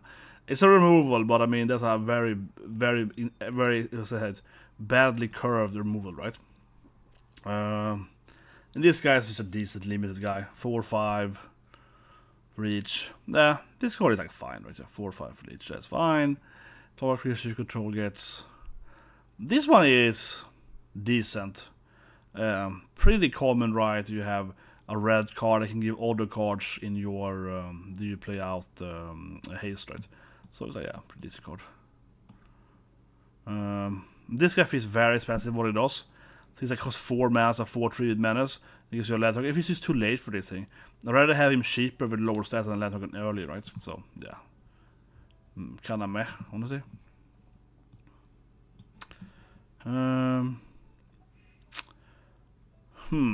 This card is interesting. It's like, yeah, I mean 6 damage for 4 mana. Is pretty fine. That will probably kill most stuff, right, for that mana. That has this weird thing, like if you kill a small guy, you get the land token, which is kind of useful. So it's like a decent removal, because I mean, a lot of times you probably will do excessive damage if you play it on turn 4. If you play it on curve, they at best probably will have like a 3-5 maybe, right? So then you get the land token, so that's pretty good. But I think late game this is pretty terrible. Or I mean, the problem is actually that it isn't an instant spell, because you have very similar red spells in other sets that does like 4 to 6 damage depending on different effects of one. But they usually tend to be instant. So yeah, that's probably the bigger problem, that you can't actually use it their turn and so on. This dragon here is so bad, this stat for its cost, right? 7 mana for a 4/4 lightning bolt, and it's flying too. Yeah. I mean, lightning bolt is like a 1 mana spell in the back days, but yeah, now it's a 2 damage spell. But it just feels not good enough. It feels incredibly expensive. But this actually still might be a good card. Limited is a pretty good card though. To be fair, you can of course hit them in the face with it, and then you maybe fly in the next turn, right? So decent card. Oh, this is a weird thing. This is one of the scar things. Yeah, this is pretty bad, honestly. You made a scar card. Yeah, not a big fan of those things. Not a big fan. The pangolin, it's pretty cute, but this might be good. But you basically would have to like play yourself on a bad curve all the time. And you guys would have, if this guy was like a 1/1 instead, that's like a first strike or something, then it would be really powerful. But now it's like, well, okay, this if you play worse every turn, so you can do ability, play artifacts, and then it gets slightly stronger. It has no actual abilities. Not good enough. And this thing here is terrible. This card is actually pretty shit. I think people probably will be faked by this card, right? Because it looks like a typical red removal card for 1 mana, which is like, do 2 damage. Then it might do 3 damage if you get a void thing. But the thing is that, of course, is that all the other red spells with like Shockton, of course, and similar spell shock, right? They are all instant. So this card is pretty terrible, right? Because you can't play it their turn. It's so much. This is so much worse. Honestly, this is so much worse. The very common start is that you play out a mountain turn 1, give it to your opponent, right? They play out a guy maybe, and then it's your turn. And if they play out a guy, let's say in a fancy Shashubaku, right? It's like 1/0 for 1 green, right? Then you can shock them with your card, right? End of their turn. Then it's your turn, drop a land, and you drop your 2-drop, right? Gives a great tempo. This card can't do that. It's very clunky. You will have to wait until it's your turn again to do that, which will mess up your turn 2 or turn 3 or whatever. And it's like, and it gets maybe 1 more damage.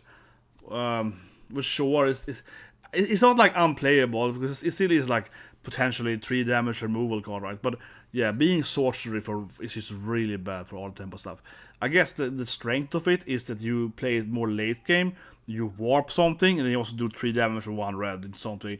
And then it's slightly better than only having 2 damage, right? But again, yeah, not you can't answer people if they want to do some hexproofing or whatever, right? If you want to protect your guys, you can't play it before that and so on. So it doesn't work with first striking, because the typical red thing, right, is that you have a guy with first strike running in, they block it, then you bolt their guy, punch them with first strike, so now you're getting the 2 damage plus first strike damage, that's 3 damage, and they do die, so your guy survives, right, and so forth, right? This guy can't do anything of that, so I think it's a very bad card compared. This is a basic dude for, yeah, this is very limited. 3/3, I mean, I guess you can warp him, you can like the dragon, yeah, you can warp it turn 2 if you on this play, and that's fine, and for turn 4 it's not that good, but it's also kind of okay, so it's a decent limited card. I think it's the last 3 cards now here. Zookeeper, ramp for 1 red, this is definitely playable. Yeah, 1/3, you can buff some guy with a late game, so yeah, okay, that's pretty fine actually. And draw a card might be useful, especially if you have that like munition factor thing. Then you can select that thing, right? And the guy only costs 1 mana to get out. So yeah, this guy actually might be useful, because he himself is easy to get on the board, right? So that's pretty fine. And then last we have Rig for War, which is also one of those... I mean, this is like a decent ability. It's interesting to also give them reach for that matter. But, I mean, normally, right, you play these red cards, and these are almost always in every set, right?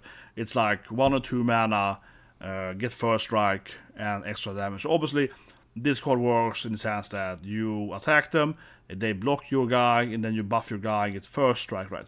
Plus 3 damage is also, of course, good, but almost always it's the first strike, right? The instant first strike hit is important here. And like I said earlier with that, what's called Plasma Bolt, those 2 damage, right? That's why that card lacks, right? If you have this card and a normal bolt, right? Normal shock card, you will be able to, of course, play them both and hit them before whatever, right? That's why the other card isn't that good, because it doesn't work with these like first strike trickeries, right? The red has. But anyway, fun time for the last color, green. Of course, I'll also go over what's called Colorless, which have one of the Eldrazi's, which is pretty interesting. But first, green then. Green then, very, very landfall focus. Soccer ball lovers right there. Very, very landfall. This first guy here, mythical rare, Famist, Worldshire, Leviathan, the 8 planets, very cool card. You basically, right, will sacrifice your own lands. It'll be interesting in playing with the Titan, for example, in FS cards, yeah. So you sack your lands, right, and then he like triggers a bunch of new lands, of course, of your library, which would obviously then trigger all your landfall, right? So you can trigger the Chocobo's or simply cast that landfall and hit them. So this is a really cool card. It's very interesting. It's gonna do massively, and I think this is a great card for pre-release, because even if he's ignoring all the landfall, he got Ward 3, right? Ward 3 is kind of annoying, so he probably will be hard to remove him. Even if they can remove him, it will cost like the whole turn, probably, right? They will have like use a premium removal plus 3 mana, so it basically costs like, you know, a whole 8, 5, something like that. 5 plus 3 mana probably to get rid of him. Maybe 7 mana, but around that, you know, yeah, probably around 7. So that's like the whole turn, right? So he's really, really annoying, and he's gonna trigger all these landfalls, and almost every green card, excluding the color cards with doubling, are all landfall, right? So it's interesting. But of course, on its own though, it is not worth 8 mana though. Now you need to have some couple of other landfall guys to get it to really be useful though. And here, of course, then comes another plant worm. Love the design. Obviously, then with the Ouroboros, the snakes eat itself, right? That's the worm that bites his own, you know, the circle around the Mythos, yeah, and so on. Yeah, it has a really cool ability. Only costs 4 mana too, so definitely very powerful. He has no protection though, no ward, nothing like that. But this guy will grow massively. So very good card limited, will grow massively. If they can't remove it quickly enough, you won the game, right? Here, of course, comes one of the many landfall combos, right? So, yeah, it's kind of like the, what is it called? In fantasy, Shopopuff, whatever it's called. But there's an enchantment, right, in FF. It's very, very similar. It costs 1 less mana. You probably know talking about it, played the game recently, and it basically buffs everyone. Every time you landfall, someone gets like +1/+1, right? This instead is like, okay, you it costs a little more mana, but it gives everyone a counter instead. So it's a slightly better enchantment, but yeah, slightly more expensive. But it also gives you a token though that you can trigger for landfall. So this is a powerful card, man. It's a power. I think green is very powerful because say okay. Actually, yeah. Let's before we get into it. How would I explain this thing? I think green. And this is obviously is a typical green thing in pre-release, right? And in drafting and so on. Because, especially I think in pre-releases, where it's kind of like, oh, I kind of have a bunch of different colors, right? I really want to splash something. If you play green as your main color, usually you'd have something like, you know, get a basic land or whatever. So it really helps, right? For example, if you're playing the current Takir drafting, you have the Omen card. It's like 1 green, get a land, right? So it helps you to get the plains or mountain or whatever, right? So that's really useful. And now, in this set, all the green cards are based around landfall, all of them. I mean, most of them are all landfall based, right? That means that green is always going to be the color you can play, you know, easily play 3 colors with. Yeah, if green is one of your colors, you will have so much easy access to play, like, you know, green, black, and red, or whatever. Maybe even more than 3 colors. So, and that also makes green very strong and limited. And you can see a lot of greens, yeah, because it's so much landfall too, right? It makes it easier. always, right? This is like just doubling, just double the counts, right? You can warp it for 1 green though, but yeah, double the counts, pretty interesting. This of course, yeah, so by landfall, right? It's like sell for FF8, yeah, double. You can play 2 lands per turn. Interesting. You can play land from the graveyard. I mentioned earlier, but yeah, Titan, of course, of the landfall and fantasy can be great with these cards, because now you can he can get your land into the graveyard, you can pick it up and so on. So it's a lot of that landfall combos, so on, definitely. Now this guy here is just interesting. Interesting, but he's just like a decent 2-drop that kind of counters everything. He can't be countered. Nothing can be countered. He prevents the white cards with damage protection and so on. He got trample and haste. He's a crazy guy. He does everything. Yeah, he does everything. This stuff, like, he's gonna be a very good constructed. Like can't be countered, stopping countering and so on. Yeah, very like a sideboard card though. Absolutely. This kind of weird. Landfall. Where do you land? Oh yeah, this guy just like he buffs guys. They keep saying, right, it's so much landfall. Because the sun in my face now, but yeah, it's so much landfall. I'm sorry I'm laughing, no, but it was a storm earlier, right? And then the storm kind of stopped now, and now instead the sun is coming up and it's hot again. Yeah, it was a thunderstorm, and now we're back in, man, whatever. This is fun. This is fun for the camera. But yeah, landfall dude, kind of basic, right? The first station for green. This guy is maybe not the best station, so I think the other stations, right? Many of, especially red, for example, they had like do 3 damage and so on, right? This guy is kind of like, he does nothing when he gets out there. He's pretty cheap to get it up, but I think some of the other station does have an effect, not all of them, but many of them have an effect immediately. So, Temple lose in that sense, definitely. But yeah, it's like the summoning thing, so you get a big guy out. So I guess you're gonna spend like your turn, I guess 3, 4, and 5, maybe only 3 and 4, to buff this thing up. Then you attack, and then you dump your big guy out. So yeah, it's an interesting card. It's an interesting card, but it seems a little bit like it doesn't do anything in the beginning as well. This is the clone thing, right? Whenever you put one. No, this is not a card. Sorry. This is a draw thing. I mean, this is probably pretty good. You can get like, it feels clunky, right? Because it's draw 1 card, but it's only once per turn. But you can do it. The trick with this kind of card, right, is that it does count for the opponent's turn too. So sometimes it also has your turn, but this is actually each turn, right? So you have an instant spell that is probably some kind of landfall thing, right? In this set, then. So it's like, do this thing. Get a land, and then this guy's like, if I get a landfall, then I get a plus counter, then this thing will trigger, so you can actually probably, yeah, so I think this might be a strong card if you have the other cards working with it in that sense, right? You can get around that to get out 2 cards.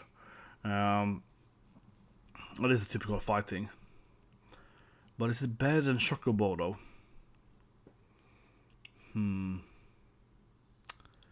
This card is really interesting, honestly, because so we had Chocobo Kick, right? Last set, which is very powerful because you can use that card, and take up a land, which is a benefit for you, right? So that's great. This guy instead is weaker in that sense, but you can fight with the warp creatures. It's very interesting. It's very interesting because you can kind of use it. Probably not so much green by itself, but like a white card, red card, something. You warp out, and you can fight it with that from the sideline. So yeah, it's a weird card. It's instant though, but but even worst case scenario where you can't use the warping or whatever, I still think it's pretty playable. Yeah, I mean, worst case scenario, you can shoot with it. It's not a fight; it's just deal damage. So it's still probably a pretty good card, even if you don't even have like the decent little warp thing with it. Probably. This guy is very interesting, right? So you can play it out, give someone the XX thing, because when he leaves, you can move the XX thing, right? Which means that if you play the warping, you can actually, it's X warping, So you can warp him for like 10 mana, right? Make some guy really big. Then he dies. Then you can warp him again and make another guy really big. Or the same guy, I guess, but you know what I mean. So this is actually a very strong card. I think it's a very strong card because, I mean, worst case scenario, you can just buff him yourself, right? You know, it's like, oh, I play 7 mana, he's a 5/5, right? Worst case scenario. So this is strong. This is very strong, actually. Yeah, this is actually probably the best uncommon card in green. And this is... I'm thinking about that earlier, right? This immediately makes everyone ++1. I mean, honestly, this thing feels like almost stronger than the summoning thing. Sure, the summoning thing is like, I win the game sometimes, right? But this thing is like, it costs more mana as possible, but yeah, the thing is like, everyone gets a ++1, right? And that's an immediate effect that can be really massive for the rest of your guys. So I don't know, I think this card is actually probably better in sometimes than the other card, but yeah. That is pretty massive, you know, plus 1/1 for everyone. This is just like a landfall guy, right?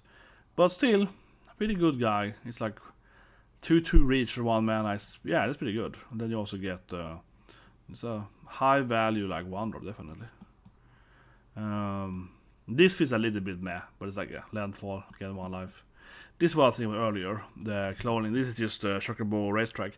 Yeah, this is not lazy of them. This is exactly Chocobo Racetrack. Landfall, get a 2/2. Yeah, so we had that last set, right? It's like play get a Chocobo. Difference though is that Chocobos also has their own landfall, right? So I would say this card is overall worse than Racetrack. Racetrack is good. So this is a good card. I'm wrong. This is a good card because Racetrack is very powerfully limited. Not always, depending on your deck or so. But you have a lot of landfall, man, you get out Chocobo, and you get some the instant spells. So yeah, it could be really, really powerful. It could snowball. It has pretty high value actually. But these guys are artifacts, which might be useful, right? And you can warp it. But I don't think the warping fits very useful, you know what I mean? I don't think the warping is very useful. I'm thinking a bit here, honestly. Because the thing is that...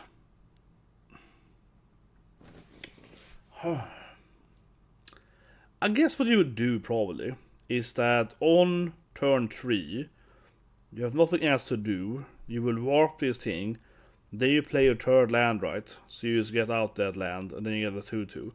That's probably what you would do in like turn 3 then, if you have nothing else to do, right?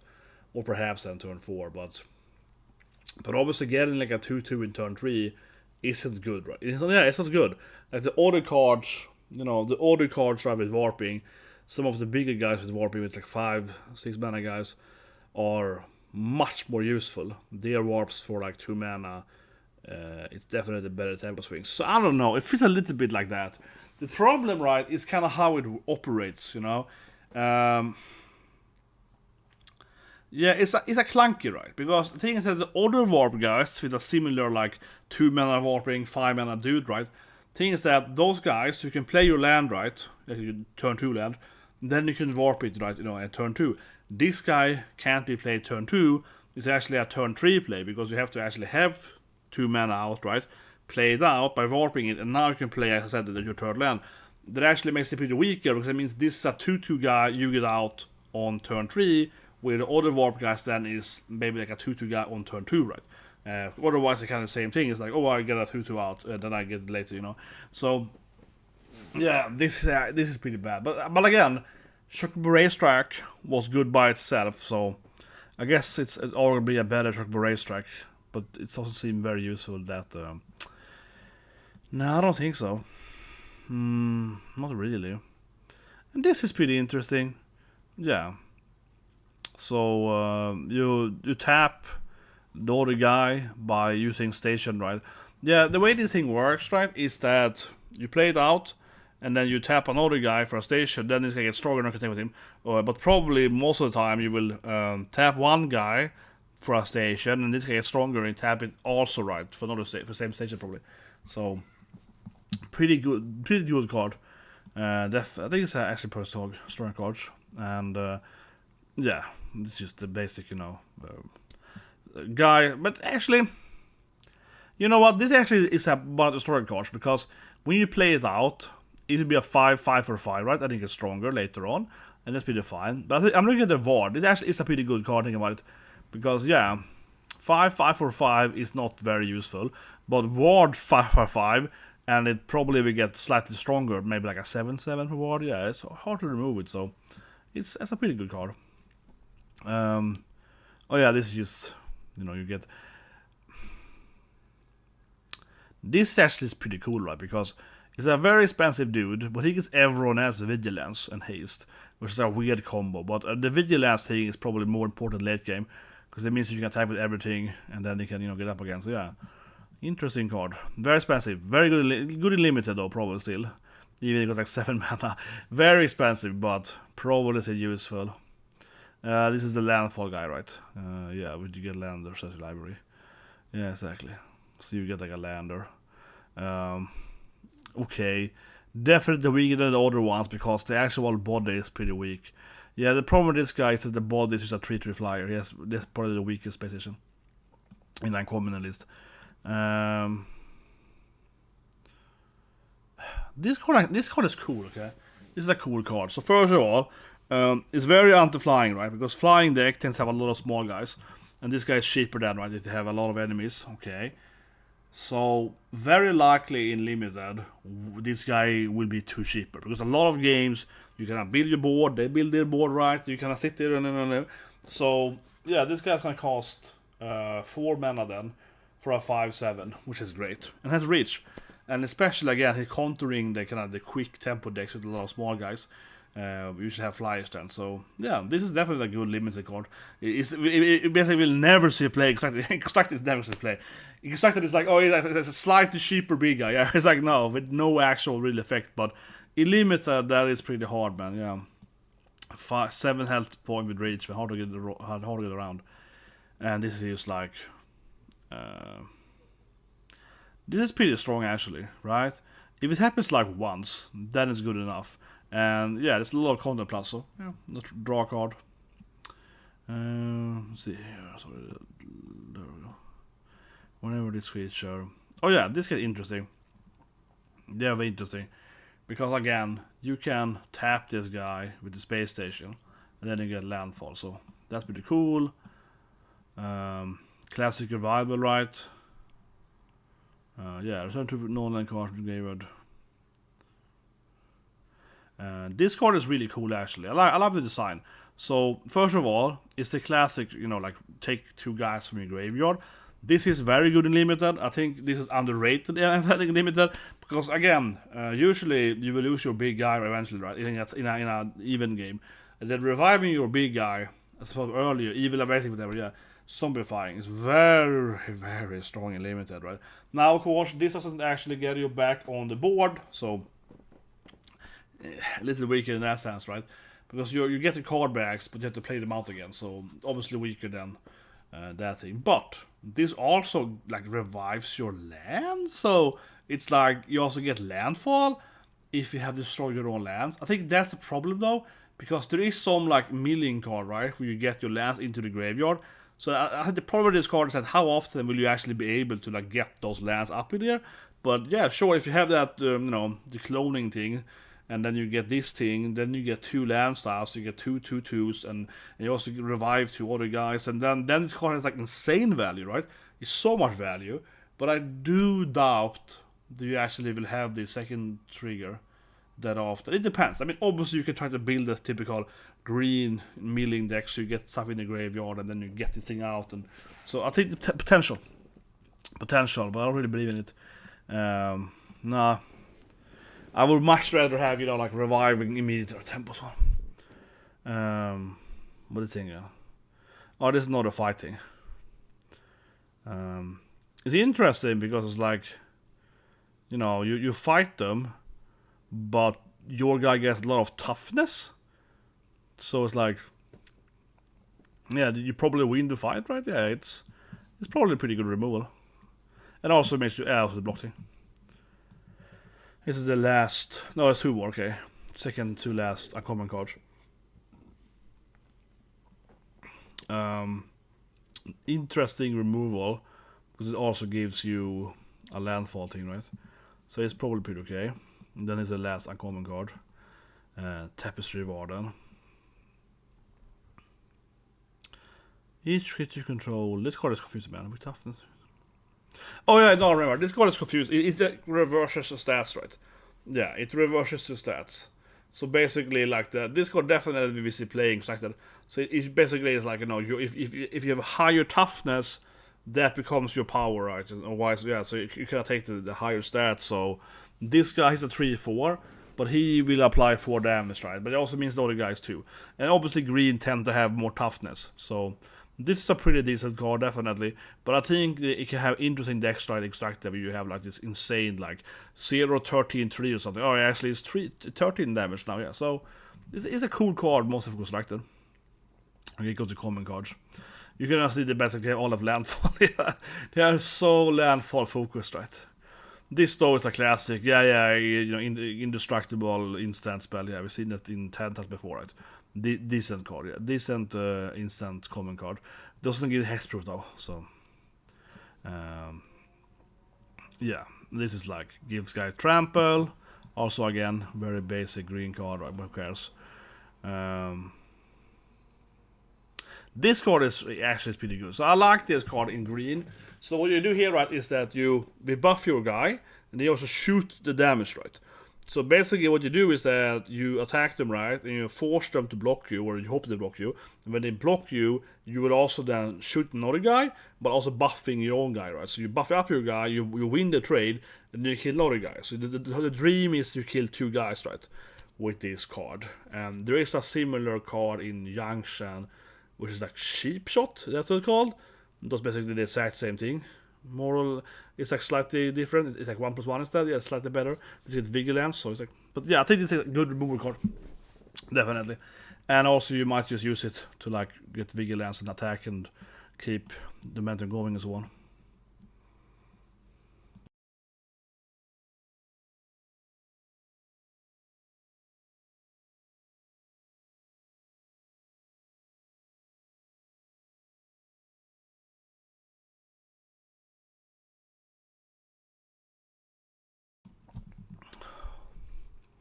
This is a pretty cool common card.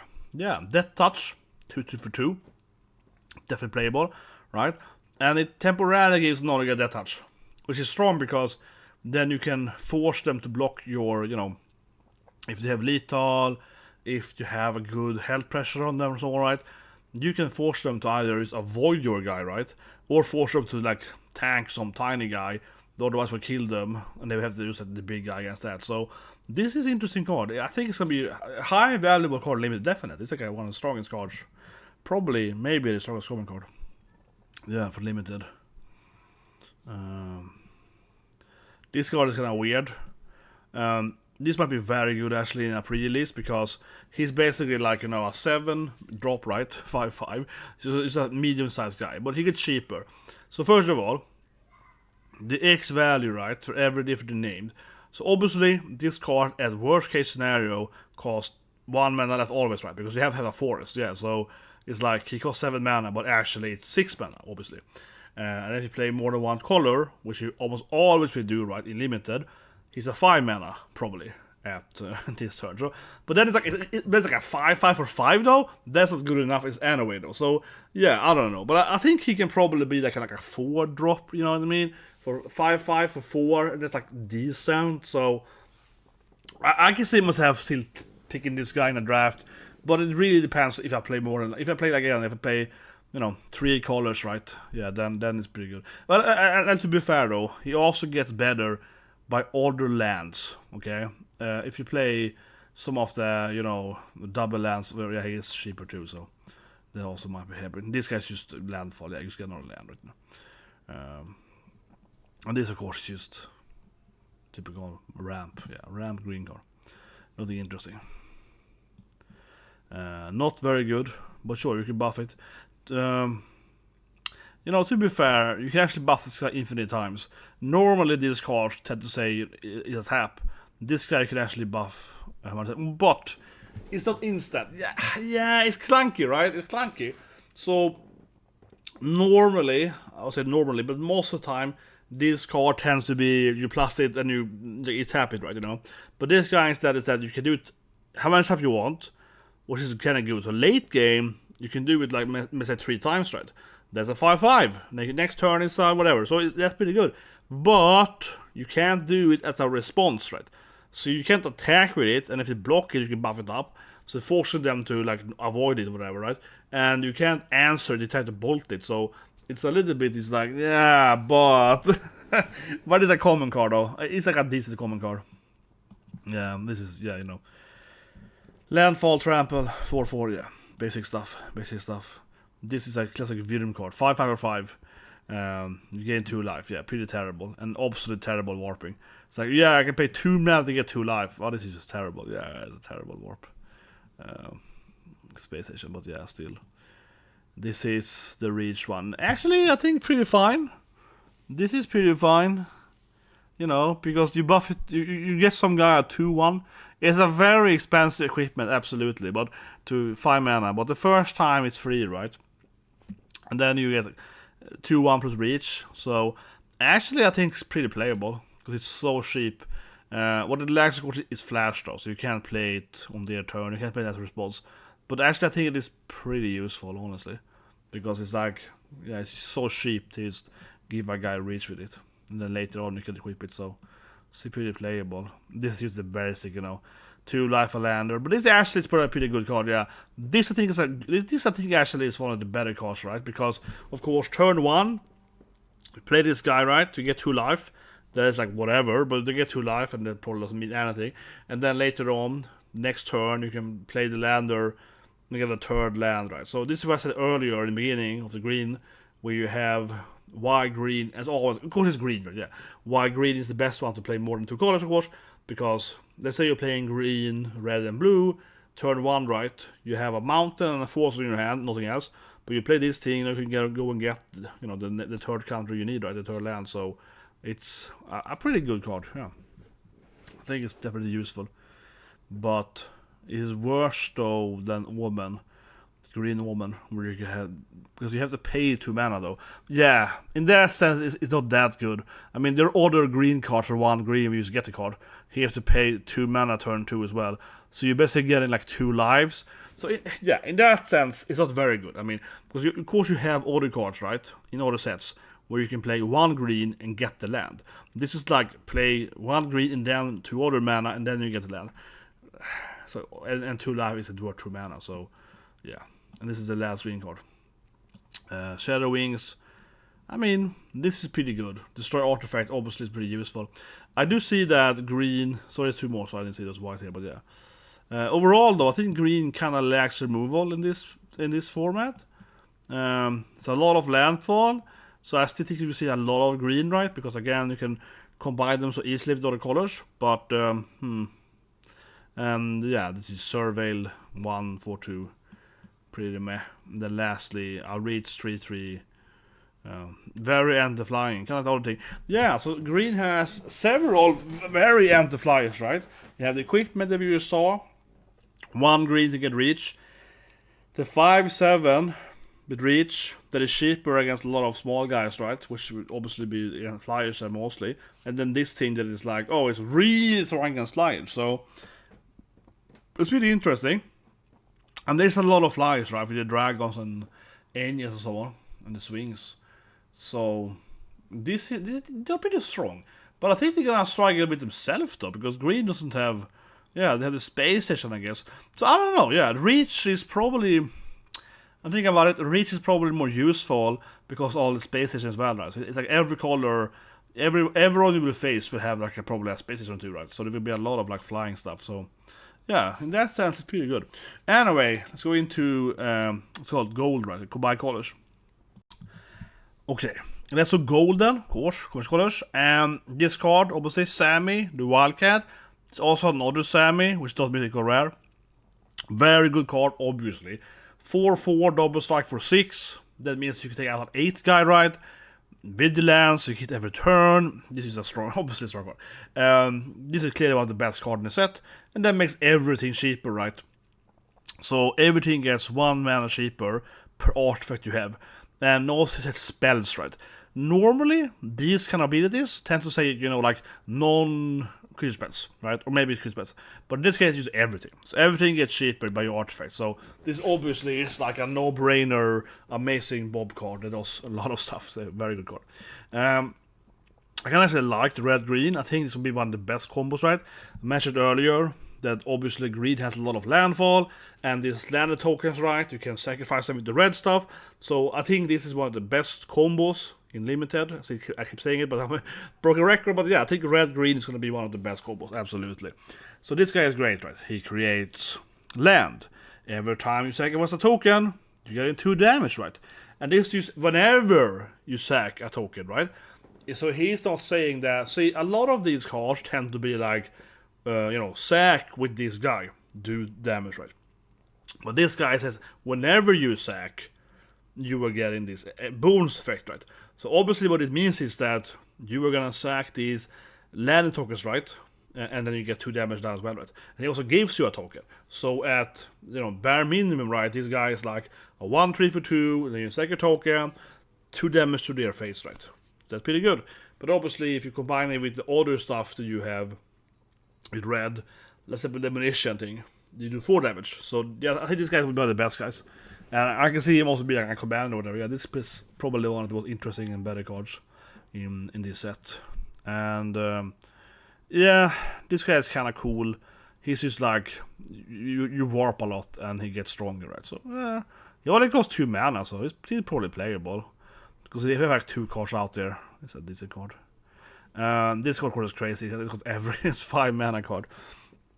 And this card is like crazy, but yeah, let's try. But obviously this is amazing, but yeah, it costs all 5 mana. Like whatever. So again, landfall up with green. This guy is very powerful. I mean, early game, you can make a land into a 3/3, and then late game, you turn a 6/6. So that is very, very strong. It's a great tempo card, yeah. This card again, didn't it? Yeah, it's pretty powerful. You get a draw thing, you get a strength thing. You have to remember also white has a lot of these, counter, synergies. So it's pretty strong, What is this card? Oh, this is the destroy all, right? Yeah, this one was clumpy, destroy everything. So this card is very, very interesting, right? So it is like kill everything with a certain value, odd or even. But then the other guys, you get them to your side, typical red, and attack with them. So you can, most of the time, you probably will win with this card. It's like a finisher. You will destroy their small guys, take their big guys, attack with the big guys, and the small guys can't block because they died, right? And maybe they can, the force to block. So it's an interesting card. I mean, it's very expensive, but it's very much, it's like a win card. When I play this card, then you probably win the game. Probably. It also will kill your own guys too, though. Yeah. And maybe you will force your opponent to like block with their other... but it can't happen. You get everything, so... No, you cannot have clean the board with this thing. It's a weird card. No, you clean the board. But it's definitely one card. Feels like a little more win card. You need to be in a decent position to you probably kill them with it. This here is very strong. You get this 1/1 thing. It's also not limited per turn. This is definitely one of the better ones because you get a 1/1 drone thing, right? There's no limitation to it. You can warp it, and also you can warp it with either color. And then of course play artifact. So I think this is wrong. Here comes the ost. This is a Swedish word for cheese. Yeah, ost. Everything is food. This is definitely the commander guy. Yeah, everything is the food. But it seems to be very good, right? In actually limited. It's like, you can get live food. Thing is that you can't deal the damage to it's only for their face. So I think that's kind of limited. In limited. Stupid joke. Vigilance Madness.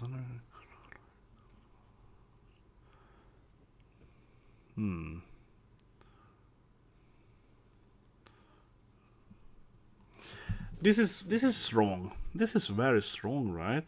So she has Vigilant and Menace, which is a very interesting combo. So Menace, of course, is harder to block it. It can be blocked, but it's harder to block it. and Vigilance. So you can attack like every turn, in the beginning at least. And then she gets slightly stronger when stuff dies. The interesting thing is that it also costs exile. So when you're warping, she gets slightly stronger, right? And if she's, in 2 stronger than +2, then she also will kill something for them. So this is a strong card. And I think this is one of those cards that can really snowball, right? If you get it out on curve, and then you start warping turn 3 and turn 4 and so on, then she gets to that destroy level, and she's like a 4/4 or 5/5 with menace. You can take every turn. This is probably one of the strongest cards. Yeah, this is a strong card. Definitely a strong card. This card I love, okay? This card I think is very, very powerful. I love this card. It's crazy powerful. Super dangerous. So, this card actually, I think I can easily see you winning a turn on. Winning a round, in Limited. Massive. This card is crazy, okay? Don't underestimate this card. If I get this card in like my first, a draft, I probably will make a deck around this card, okay? Seriously, right? Because the thing is that for only 4 mana, right, you will mill 20 cards at turn 4. Because most of the time, right, you haven't lost that many life. If you play like a decent, curve, turn 2, 3, 4, I play a 3-2, you play a 2-3, we kind of keep trading, nothing happens, right? So if you play them curve, very often will you hit them with 20 cards, right? 20 life. Bam. Now, if you have gained life, you might even be at like 22 to 23 lives potentially, you know what I mean? But the thing is that, right, in Limited, I think milling actually tends to be a pretty strong strategy. Because you only have 40 cards, of course, right? So this card is crazy. It means 20 cards. And they draw 7 cards and then +3 in turn. So they only have 10 cards left, right?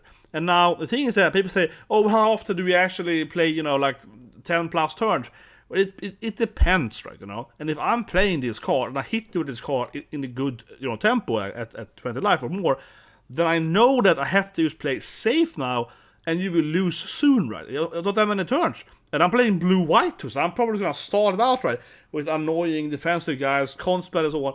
And then suddenly, because I played so many drafts in my life where it's very even, right? And you can play a card, nothing happens because it's like one guy, and you can't really get them. You actually do get to like 10 or 5 cards left, right? Last week, I won a game with Malboros. So I was playing a black-white deck in the FF draft, right? And I had 2 Malboros. I played Malboro, that's 3 card mill. Another Malboro, 3 card mill. Then I played Reawakening on the first one I died. That is 9, milled card, right? And that was kind of an even game, but he lost it on being milled because that's 9 cards, and eventually, 9 cards out of 40, almost is 23 point, slightly lower than 5%, yeah, 23.5%, milling. So this card is like half the deck immediately. It seems really insane, honestly. And also actually looks pretty cool in constructed, absolutely. Play deck around it, yeah. If you heal yourself, right, and you play that like 30 life or whatever expected, yeah, that is pretty crazy. But I think this card actually is very strong. And of course, white especially has a lot of life gain in this set, right? And if you then have a decent tempo and you're playing the life gain and you can, it's even, you might play this at 25 lives maybe at turn 6, right? Something like that, 20 around that, let's say that. If you play at turn 6, then they have drawn 13 cards. That's 20, yeah, they only have 2 cards left. You win the game. So I think I will, if I open this card as the first card, I will definitely build around it.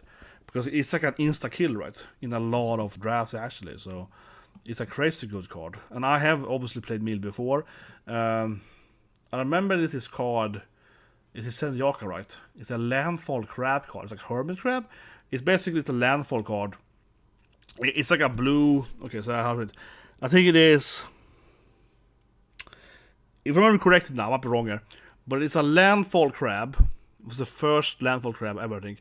It's play 1 land, then obviously landfall, and mill 3 cards to your opponent. And then the guy itself is like a 0-3 or a 0-4. Maybe like a 1-4. It's like basically a defender guy. So he's very, very tanky. Only 1 blue mana. So he's very tanky in the beginning. So he blocks the opponent's like, first 2-3 turns, right? To do any damage to you. And because it's landfall, you probably will play, like maybe say 5-6 lands after this crab is played out, right? And you're never gonna die with it because it has a lot of life points.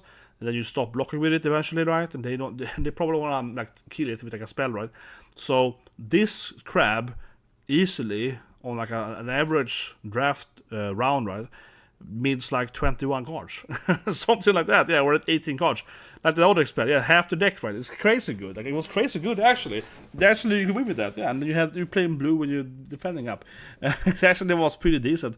And then it also were more, of course, mill cards in that set though as well. So, but I won a couple of rounds with milling them in that set as well then. And when I was drafting in Sediaka then, you could have like 2-3 crabs, right? Yeah, that is crazy. You get like 3 crabs, turn 3, turn 4, you play 1 land, that's 12 cards. It's like, then you basically will win easily on milling, so you can never do it. But anyway, this card, of course, is just a similar card. It's a similar card. You kill everything, then you mill half their deck or something. It's like a really weird card. I think it's obviously worse than the other one for milling, but this is overall a better card though, because it destroys everything, right? But it seems kind of weird that it's like, oh, you destroy everything and you mill them. So it would be fun if you play both of these cards. That would be funny. You play both. Yeah, this is my deck now, blue one, and it's like milling them. But I mean, this card you pick it anyway. This is more like, you know, okay, it's quite expensive, but it still is like, you know, you destroy everything, and that usually is very useful. So yeah, mass destruction tends to be incredibly strong in limited. So you obviously will play that card anyway, just because of the mass destruction. And then the milling is just like a bonus. But I mean, yeah, if I could play less mana, I just kill everything, that would be better, of course, in most editions. But anyway, I like milling, so I talk about it a lot now. This guy is pretty good, right? Very classic blue-black dude. It's like, you know, draw this card, right? And you probably have an artifact, so you probably will discard only 1 card, and then he has Death Touch. Maybe some kind of Loki in fantasy. Yeah, a pretty decent uncommon card. Again, you know, green lander, right? But this guy actually does have a really cool 8 mana ability here. Very expensive, but if you have a very long game, this card is crazy, because you draw 2 cards and get a dude. That is just incredibly valuable. So, and I mean, early game, it's just a 2/2 that gives you a land, right? So, yeah, this is a pretty good card. Halia, this is the non-mythical rare version of her then. What does she do? Whenever Halia put... Yeah, it kind of combines with the white stuff, right? It doesn't feel like she's that much green though, but I guess she's white, and green. But she feels like she's way too expensive. Yeah, this card feels pretty poor, right? It's like a 5 mana drop. It costs so much mana. And sure, you're getting card, but yeah, it seems really, really slow. Here's another Sami then, so it's the first guy was earlier. Not as good, of course, as the first thing, but yeah, he's pretty cool. You know, obviously you tap them, right, you know, and then you get that guy. So yeah, it's pretty good. You can tap himself as well. What have we got here then? We got whenever you control enters. Yeah, this guy is pretty good. He's a flyer, so he's like a 2/4. Next turn you play him, he's gonna get like pretty strong pretty early. Yeah, nothing special though, but you know, decent. Yeah, this is the guy revives, right? Return target artification. This is strong. This tends to be very powerful. And he also gets stronger, and it's a flyer, so yeah, pretty good card. The last 4 here. Seed Ship Bruno. Those have the self-milling. We saw earlier the revive land card and so on. And he has a revive himself, so yeah, I mean, I think this guy is fine. He's a 2/3 for 2 as well, which is usually pretty decent. So yeah, he's like a decent card, right? He's not a blue-white, just back to those creating your drone things. And this seems, I think, it's a pretty good card. It's a 2/2 guy for 2 when he gets more tokens, perhaps. So another, I think most of these golden cards are pretty decent. Yeah, none of them are like terrible. Oh, it's her again, right? With another stat this time. The Von Dam. Death Touch Lifelink. Yeah, very classic white-black. This is everyone get Death Touch. Oh, this is strong though. Yeah, she's a strong card. This is much better than Helia. Because 1 less mana. No, same mana. 5 mana. The book has 5 mana, but this is way stronger, right? Giving everyone Death Touch seems way stronger. and it happens when you play her out. Yeah, this one seems a lot better than the other one, because first of all, right, this happens when you play her, so you give everyone death touch the turn she enters, which is strong, right? And you can, maybe you can force her to train with you, whatever, right? You attack him, it's pretty strong. And you also have a lot of tokens, right, in white, so you play it like turn 5 to 6 or whatever, and all your tiny guys get death touch, super annoying. You can hit with all of them, and the opponent has to like, probably just avoid them, right, and not do anything. And then you obviously get a lot of life damage to them. And then late game, this it happens every time another guy enters, right? So you can play another dude in the enter and so on. So this seems like a powerful effect. This seems to me actually one of the better. And I have the last card over here, the Cabo pilot, and I think he's pretty good. He's better landfall again, you know. Whenever a land you control enters, yeah, it's like 1 damage. He's a better version than that cactus thing, whatever it is, that 2/1 in red. He costs 1 more mana though, but he's a lot better because, I mean, yeah, if you have the green land things, you get a card, and I think this is the trigger, right? Because obviously you have a lot of lander creation in green and in red, especially in green. So this seems to be pretty easy to trigger. You have the graveyard thing and so forth. Yeah, then you get this landfall, you get 2 damage done, and you get a card. This is like a pretty good card. But anyway, last of that, guys. Artifacts, Eldrazi, so on, and planet things. Okay, guys. To the last bit. Like the video, guys. Please subscribe, smash the like button, right? If you're still with me here. Now we are at Colorless, but also we have lands though. So there's 1 land, of course, or a planet, right? A planet per color. And each planet versus same, or I mean, they have the same general effect, right? That they have something like plus 12, plus 10 thing, and then they do something, right? When they are, you know, a planet turned into something. And otherwise, they're all enters tap, right? And they have, like, you know, their mana for the color.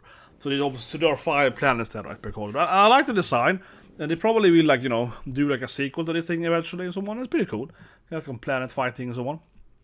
This is obviously Cloud City for the man fantasy and so on. But anyway, this is, I think, one of the better ones. So, you know, you copy a guy, right? And this is not one of those copies where it dies. It actually stays, right? So this is pretty powerful. Definitely very powerful and limited. It's a mythical rare planet also, yeah. Then we get mythical rare ship, which is insane. It's kind of funny.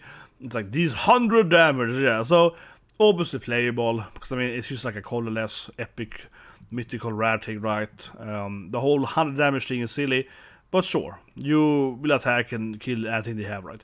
And eventually it's 2020. Obviously playable.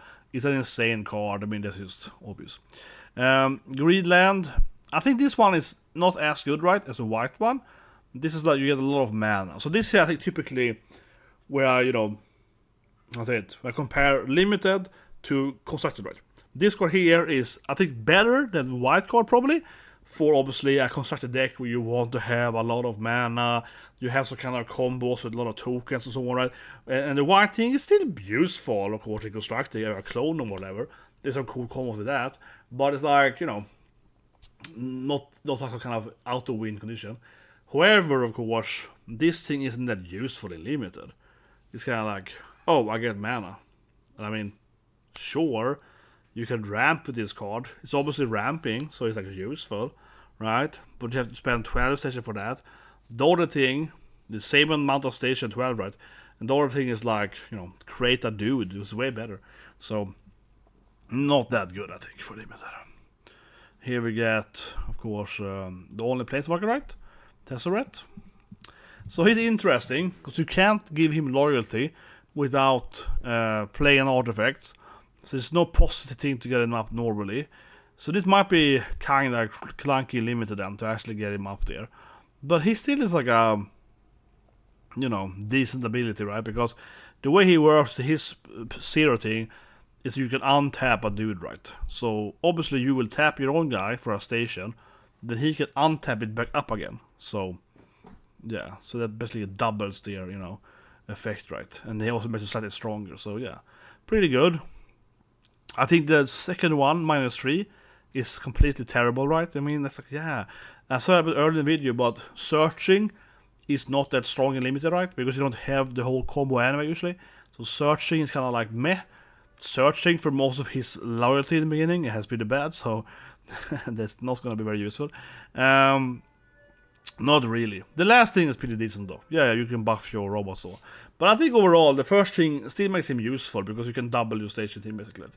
And you can, or I mean, even if you don't have a station, you can attack of course with an artifact and then he can untap it, basically give it vigilance and make it slightly stronger. So he's not like useless, but he's pretty decent. And actually, the one thing I want to point out though is that even if you don't have the whole station thing and shenanigans and so on, I would still basically always play this card anyway in a draft or whatever. Why? Well, Planeswalkers, right, are badass. They're crazy.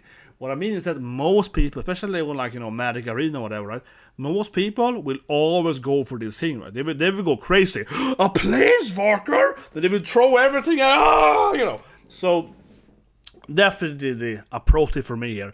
Always pick the Planeswalker if you can. This guy is colorless, you can always play him, right? Because these are premium magnets, okay?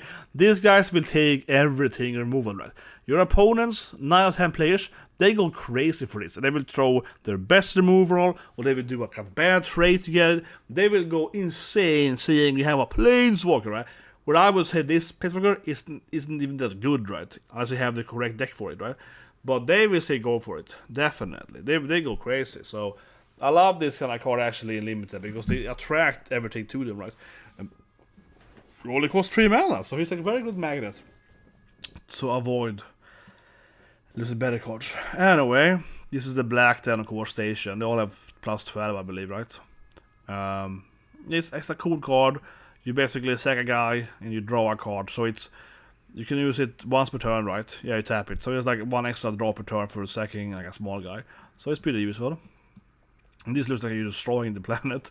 Yeah, I don't know how this works. It's like they're blasting their homeworld, Memorial World.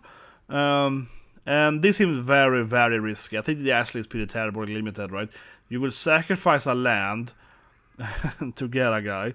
But sure, everyone gets slightly stronger, so maybe this is good. But it feels like really, really risky, right? Because if you can't, I feel this is very much like win more. If you can't finish off with this, if you do it like twice, you probably screw the Limited if you sack a few lands. But this, of course, is very powerful in Constructed, where you have a good, aggressive curve, and then you can use sack your lands and do a lot of damage. Yeah. So it's, but this seems a bit iffy in Season. This, according to, is to take over your body. Yeah, you play it for the Lulz, right? This is the card you can take over your opponent's, their turn, which basically you force them to, tap everything and all that stuff, right? It costs 15 mana, but of course it's like cheaper because you can like tap your, you basically you put it on a big dude, right? Then it gets cheaper. So it's not that unplayable. So you probably will pay around like maybe mine. You're seeing it at 6-7 mana, maybe more than that.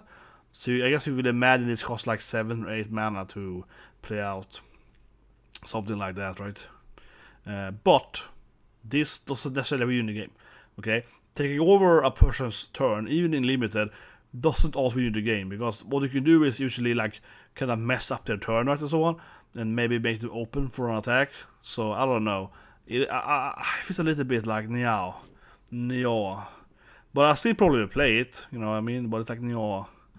So that this was interesting. You get like you can't die. No, you can't die, but I mean you get back up to 10 life or lose that both.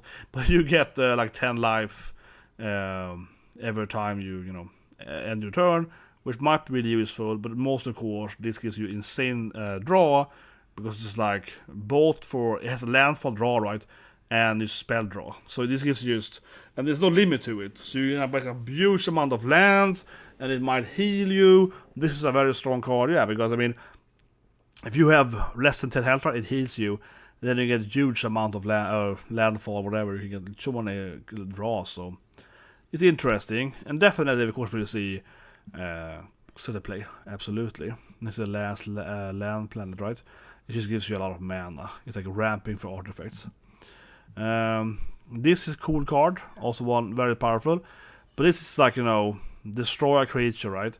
And also does damage everything, and it's colorless. This is obviously a no-brainer in Constructed. Sorry, I leave that, because you can always play it, right? There's not any color affiliation. It's a 10/10 flyer for 5. It does like everything. It kills everything. Does high damage. Massive flyer with trample. Yeah, this card is way too good on the playing sector. So I say limited, I mean, because even though it's expensive, it's easy to play, right? Because there's no limitation to its mana curve. It was 8 mana, of course, but still, you know, it's like easy to play in that sense. Now, there are a couple of these shock lands, right? Whatever you want to call them. I won't go over them then because it's no point, but basically they are like they've always been, right? This is a double land, this case then blue green of course, and if you pay 2 life, it doesn't get in, it's untapped when it enters, right? And there are obviously more of these than with different combinations. We'll skip them. I don't see the point of going over them, and they are just reprints, right? I think I have them in other versions, whatever, you know what I mean. They're just reprints, yeah, who cares? But yeah, if you okay, overall, should you pick this card in a draft? Okay, that's probably a better question, right? Now, picking lands that are double lands is quite useful. I tend to not do it in the beginning, but when I have a pretty good, like, you know, color spread, right, and I have a pretty good, like, understanding of what am I doing. So if I'm drafting and I'm usually at my second pack, especially second pack, and I'm sure, okay, I'm playing these colors. So for example, in my current Tarkey draft, I'm at like 5-1 now, and I'm playing white, black, and red. Okay, and it's going pretty good so far because I have that black-white that makes everything. It's like an XX per attacker. And I got a bunch of mobilized dudes, so they come out for like a 10/10 plus. It's really good. Over that easily, but yesterday, bam, you know, smacking them. So I start picking that like white-black double land because I'll tap, of course. It's like an uncommon card or whatever. But I start picking that card right around my second pack. So I'm definitely gonna play black and white. Okay, I see that, you know, in pack 2, and then I start picking some red cards as well during pack 1 and pack 2. So I'm gonna play 3 colors. Okay, so that's kind of why I do it. So immediately when you open up a pack, the first pack, you're not really happy seeing this thing, right? I mean, if you play a chicken draft, you want to pick them, but you don't. It doesn't do that much, you know. But picking lands is pretty useful. So after I picked, let's say, the rare dudes and common guys, right? And when I'm done to like the common cards, which are all pretty. Let's say I'm like, you know, pack 2, and it's like half the pack left, right? So it's like 7 or 8 cards or so. Then I will tend to actually pick the lands before any creature or any removal spells even. Some depending on what spell, of course, but because it's kind of like, it's really useful in drafting. Especially if you want to play 3 colors, right? You actually have these double lands, even if you come in tapped, right? Because you want to have a much easier combination. Because it's so easy in draft to be stuck with like 4 planes, you know, and no swaps or whatever, right? So even if you play these like enters tapped countries, the lands that are worse, of course, in this land here, it is usually so useful in, like, you know, turn 1, turn 2, right? And you have to also be worried for these like double, you know, 2 black, 2 white, and so on. So no, I actually kind of value lands, I think, probably higher than people do, but I don't really value these lands, right? It's kind of weird. I hope I can point there. I don't really value necessarily the rare lands, right? I'm thinking more about the common and uncommon lands, where you kind of like, oh, this would be great now. I have like, you know, 10 black, 10 white. This would be great now, taking this land now, yeah.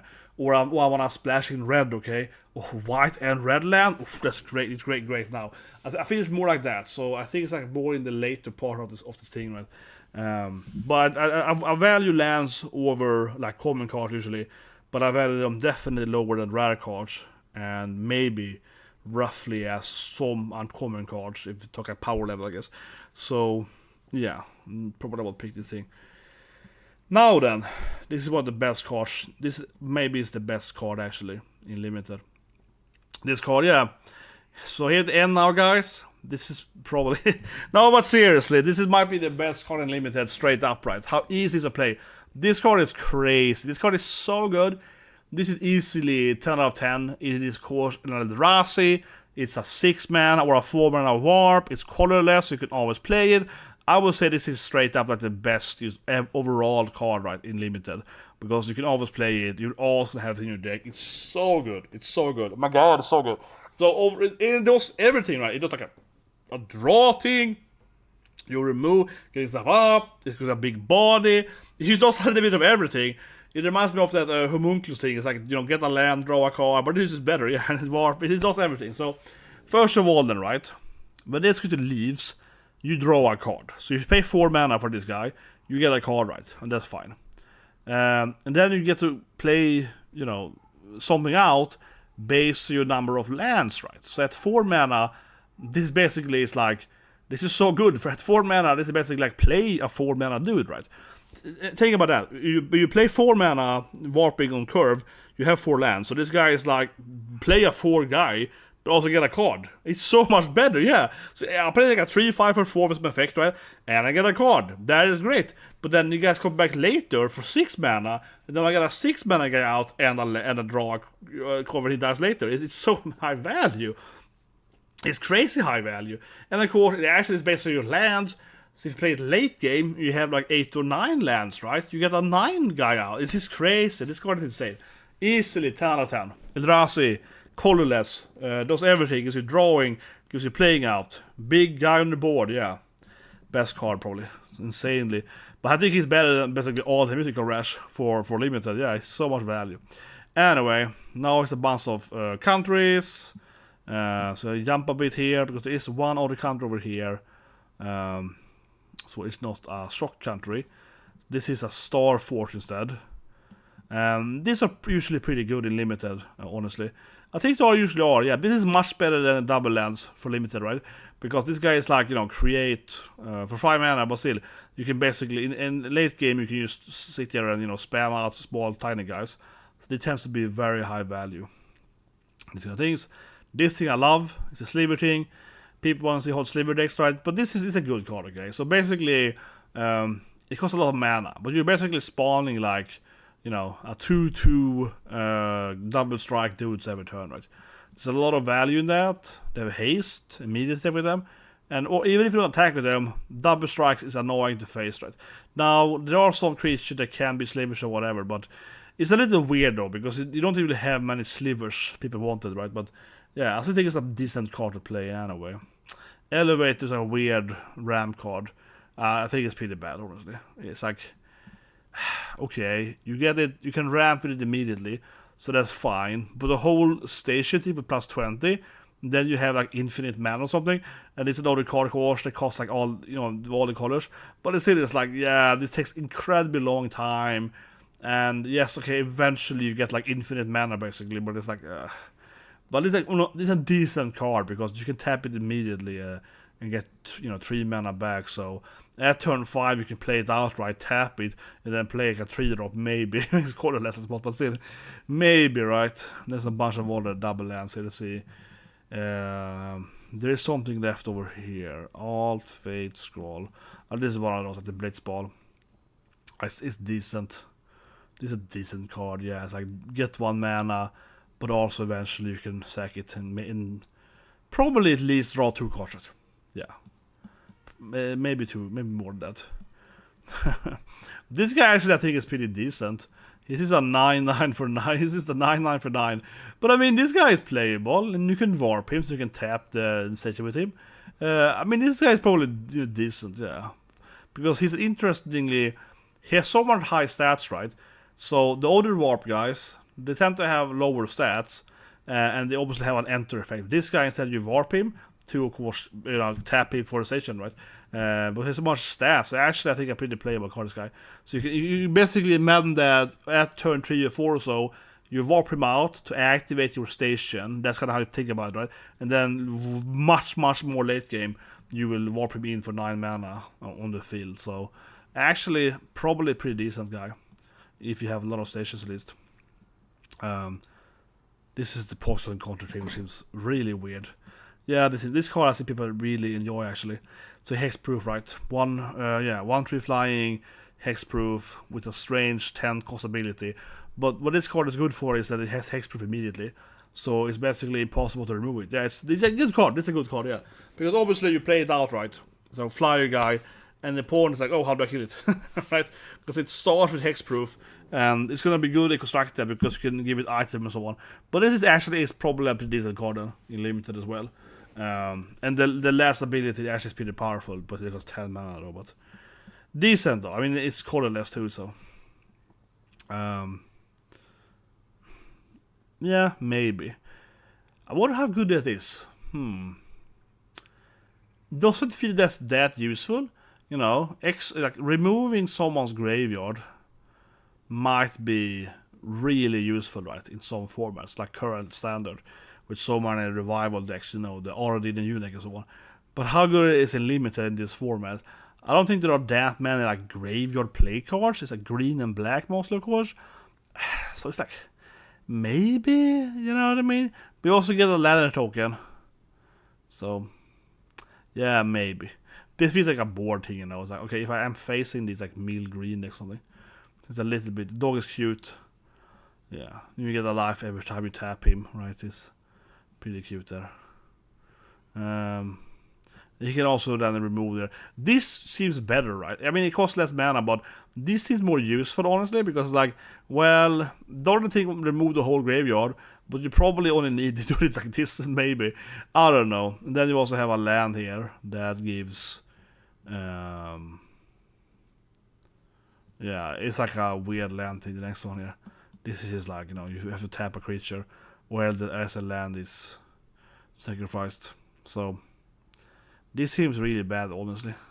Yeah, this I don't like at all, right? Because you have a lot of different similar lands that will come out tapped, right? For different abilities. So you might have like a triple land or a land that has like, you have to pay 1 life every time, and it's a bunch of versions, right? This one here, actually, I think is pretty terrible. Don't pick this card most of the time. No, I think it's terrible. The problem is that, you know, most of these like enter tap lands, you will, if you can play them at, you know, turn 1 or 2, right, it's usually it's fine. Entering tap doesn't really bother you, and you get it out, you know. But this card, of course, is like, oh, it enters tapped, and then you have to sack it, right? Which means it's unplayable turn 1 or 2. This land, basically, you can't play that until turn 3, right? Because you are very unlikely, it depends, of course, but I mean, in a lot of games, you're not going to have something to tap for on turn 2. On turn 1, you can't play it, right? On turn 1, you can play it. On turn 2, you probably can't play it. On turn 3, you maybe can play it. But even if you do the ability, you won't get it untapped, right? So it's like, yeah, it's a very bad land, honestly. Because, I mean, otherwise you would imagine that if it was like enter, and it didn't have tap, right? It just entered and it said, if you don't tap a creature you control, this land is sacrificed, right? If it said that, it still wouldn't be an amazing card. Like, it still wouldn't be the best land or whatever. But that actually would be kind of like playable. But now it just feels like, man, this land is terrible. Yeah, oh, it's terrible land. You have to wait until play it, so on. Sure, it gives every mana, but come on, it's not that good. And this is like, yeah, sack, gain 3 life, and you draw a card.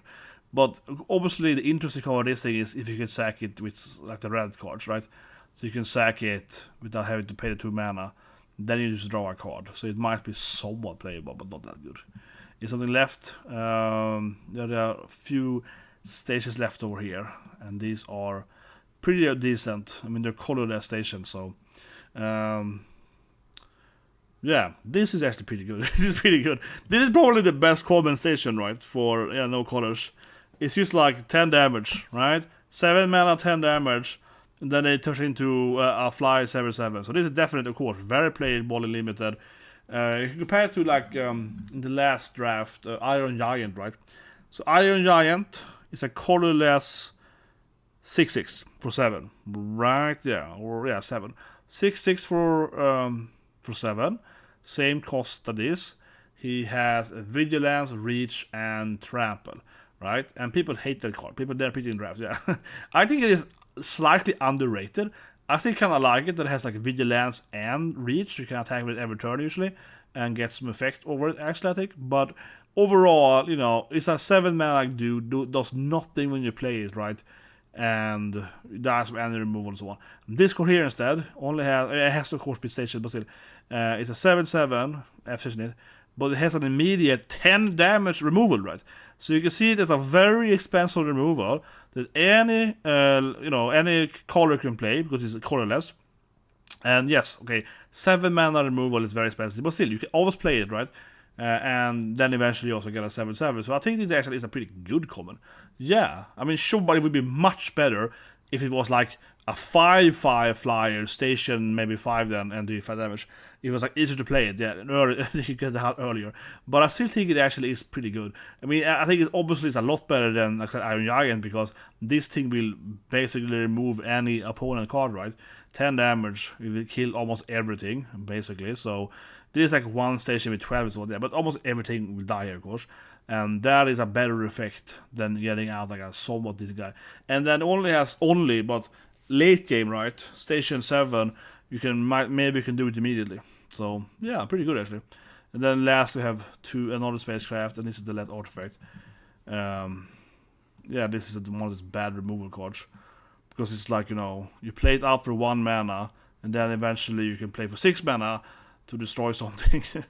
So this is somewhat playable actually, I think, because I mean, if you look at its default value, is like 7 mana destroy, which is terrible then, but it costs 3 less mana, which means it is a 4 mana, and you can tap it immediately, because of course it is an artifact. So yeah, actually I think pretty playable, right? I said earlier, 4 mana is kind of like where removal can cost, right? Over 4 mana is expensive, right? But 4 mana is like a decent cost. And again, this is colorless. And if so you have to tag wash with a spacecraft, obviously. But yeah, if you do that, then it's probably fine. And then, guys, the last card, who is with me here? Wormwall Sweeper, Surveil 2. Pretty cheap to station. Not that good. I mean, it's like paying 2 mana for Surveil 2. Obviously, definitely not worth it, yeah. If it was like Surveil 1 and draw or something, then it would be pretty good. But only just looking at your cards, not that good. It might even out your curve, right? If you have a pretty bad hand, you play this guy and so on. And then it only becomes a 2/2 flyer for 4. So it's cheap, of course, to station it. But it's only a 2/2 flyer, so no. I think it's pretty bad. I mean, there are other cards, right, in Magic that basically does the same thing without having to be stationed, more or less. Holy Cow is like Surveil, also a 2, yeah. Holy Cow is a 2/2 flyer, it's basically Holy Cow. They're the same stats. So Holy Cow is a white card, it's Surveil 2, it has 2/2 flying, and it has Flash, okay? Flash! So you can pop it up, right? It costs 1 more mana, but yeah, that card has Flash 2 for 1 more mana, right? And yeah, obviously it's not colorless, then, so it's slightly worse in that sense, but this is like a really bad Holy Cow. They're kind of similar, same size, same Surveil, yeah. But the Flash ability is obviously worth 1 mana. That's super good. You can block, their 1/1 flyer, destroy, get your 2/2 out. Well, yeah, actually, the Holy Cow is better. Holy Cow heals 2. Holy Cow is much better. Holy Cow, baby. Yeah, but Holy Cow is a pretty good card, honestly. Yeah, it does. It's 2 life as well. Yeah, it's Surveil 2. Maybe it's on Surveil once. Oh, but it's something like that. Surveil 1 maybe, but it also hits 2 life. So Holy Cow is, I mean, I like Holy Cow. Yeah, it's a good card. Holy Cow has a lot of value. It's like Surveil, gain 2 life, get a 2/2 guy out, flying, Flash. Yeah, it has everything, that card. So compared to that card, this card is terrible. But maybe Holy Cow, then it's just OP, right? Maybe Holy Cow is OP. But anyway, that's the video. If you liked it, subscribe, hit the like button, right? Of course, go over able to times beneath here for different size of color or whatever, right? Good luck, of course, playing the tournament, guys. I will go and then play tomorrow and also on Saturday. So I'm gonna play 2 pre-releases, and I might play some next week if I have time. Maybe I will say that I was much more, of course, invested in Final Fantasy, right? I enjoy FF a lot, so getting those cards are more fun and so on. But I still really enjoy playing drafted pre-releases overall. So, but yeah, in Final Fantasy I played 3 in a row there, so that's a lot. Anyway, I'm thinking of doing another video about this probably next week, maybe on Sunday, probably next week, which will talk about more, colors, right? Talk about more like tier listing the colors in general. So I will do that after I played a few pre-releases, a few drafts, right? We'll subscribe for that. And I did one of those last for Fantasy. So link below for that, and also the video when I talked about coming back after having played for 10 years, right? But overall, I think that we have a very brief impression here of the colors, right? We will see. Yeah, we see. Now I was like, do I want to do that now? No, but I feel like white has power in, yes. I feel blue has a lot of power. I think red has issues. I think red has some strong uncommon, and I think red common cards looks particularly weak, right? I think green also has a lack of removal cards, but a lot of landfall cards. My prediction for green is that a lot of people will play green, right, as like a filler card. If people play 3 colors, they certainly will basically always be green plus 2 other colors, right? That would be a very common thing to see, I think. And then lastly, black has some really strong removals as always. So yeah, that's probably how my impressions are right now. But I think I have to play it a bit, and I think that when you're talking about color in general, it tends to shift with the meta. If everyone is playing this thing, if everyone plays very aggressive suddenly, so people try to defensively, right? So I think we're gonna see more of that. We're gonna have a little bit of feeling on, what's happening with the meta as well after like a few tournaments, and see how people kind of gravitate toward different colors. Because if everyone tries to play one color in drafting, then other color might be better, right? So it's a little more complicated. So I don't want to do it already, but I feel I have a pretty good touch on, honestly, how I think it's gonna be, right? In Final Fantasy, I was very accurate. I think they made like, okay, even before I play it, black is gonna be great because they have so many removals, right? I was like, yeah, I went there, played black, if I could. I won one pre-release, black red, Nibelheim, a flame, right? Separate Intervention, Overkill. I was like, yeah, this is good stuff, man. I was gonna play black, but that was like definitely strong. Other colors I think was strong in pre-release was white green, which I won my third pre-release with. I had Yuna, first booster pairing. I was like, I have white green, Chocobo, fast Chocobo, Chocobo Morgan, so on, right? So you can see some color schemes like, oh, this is gonna be good. But I certainly think that it's very important to understand that every color is not equally good in no sets, and especially not the combination, right? Usually you will combine 2 colors, right? And they are definitely not as balanced. I don't think Magic's ever even tried to do that, There's like you have a different combination of 2 colors, and those are never equally good in drafting or in pre-releases. There's always a very common, like these are the 2-3 best combo colors. It's always like that. I've never seen anything else. No. I've never seen a set where all the color combos are equally good. Like, very far from it, right? And that's why I think too, overall, when you open booster pack and you see like, oh, this color, blue, black, how good is that instead? That's very hard, man. That's why I think, a lot of time, I mentioned earlier, like, that's hard, this set, But that being said, though, this here, as you see in the end here, doesn't have that many gold cards, though. No. There's not that many, I feel, combinations colors here. So it's only like 2 or 1 per combo, so... And that differs a lot. In some sets, right, there's a huge amount of, like, hybrid, dual colors. This one has very few, so... I think it's a little more open, perhaps, for different combinations. But anyway, guys, so you guys can have a great day.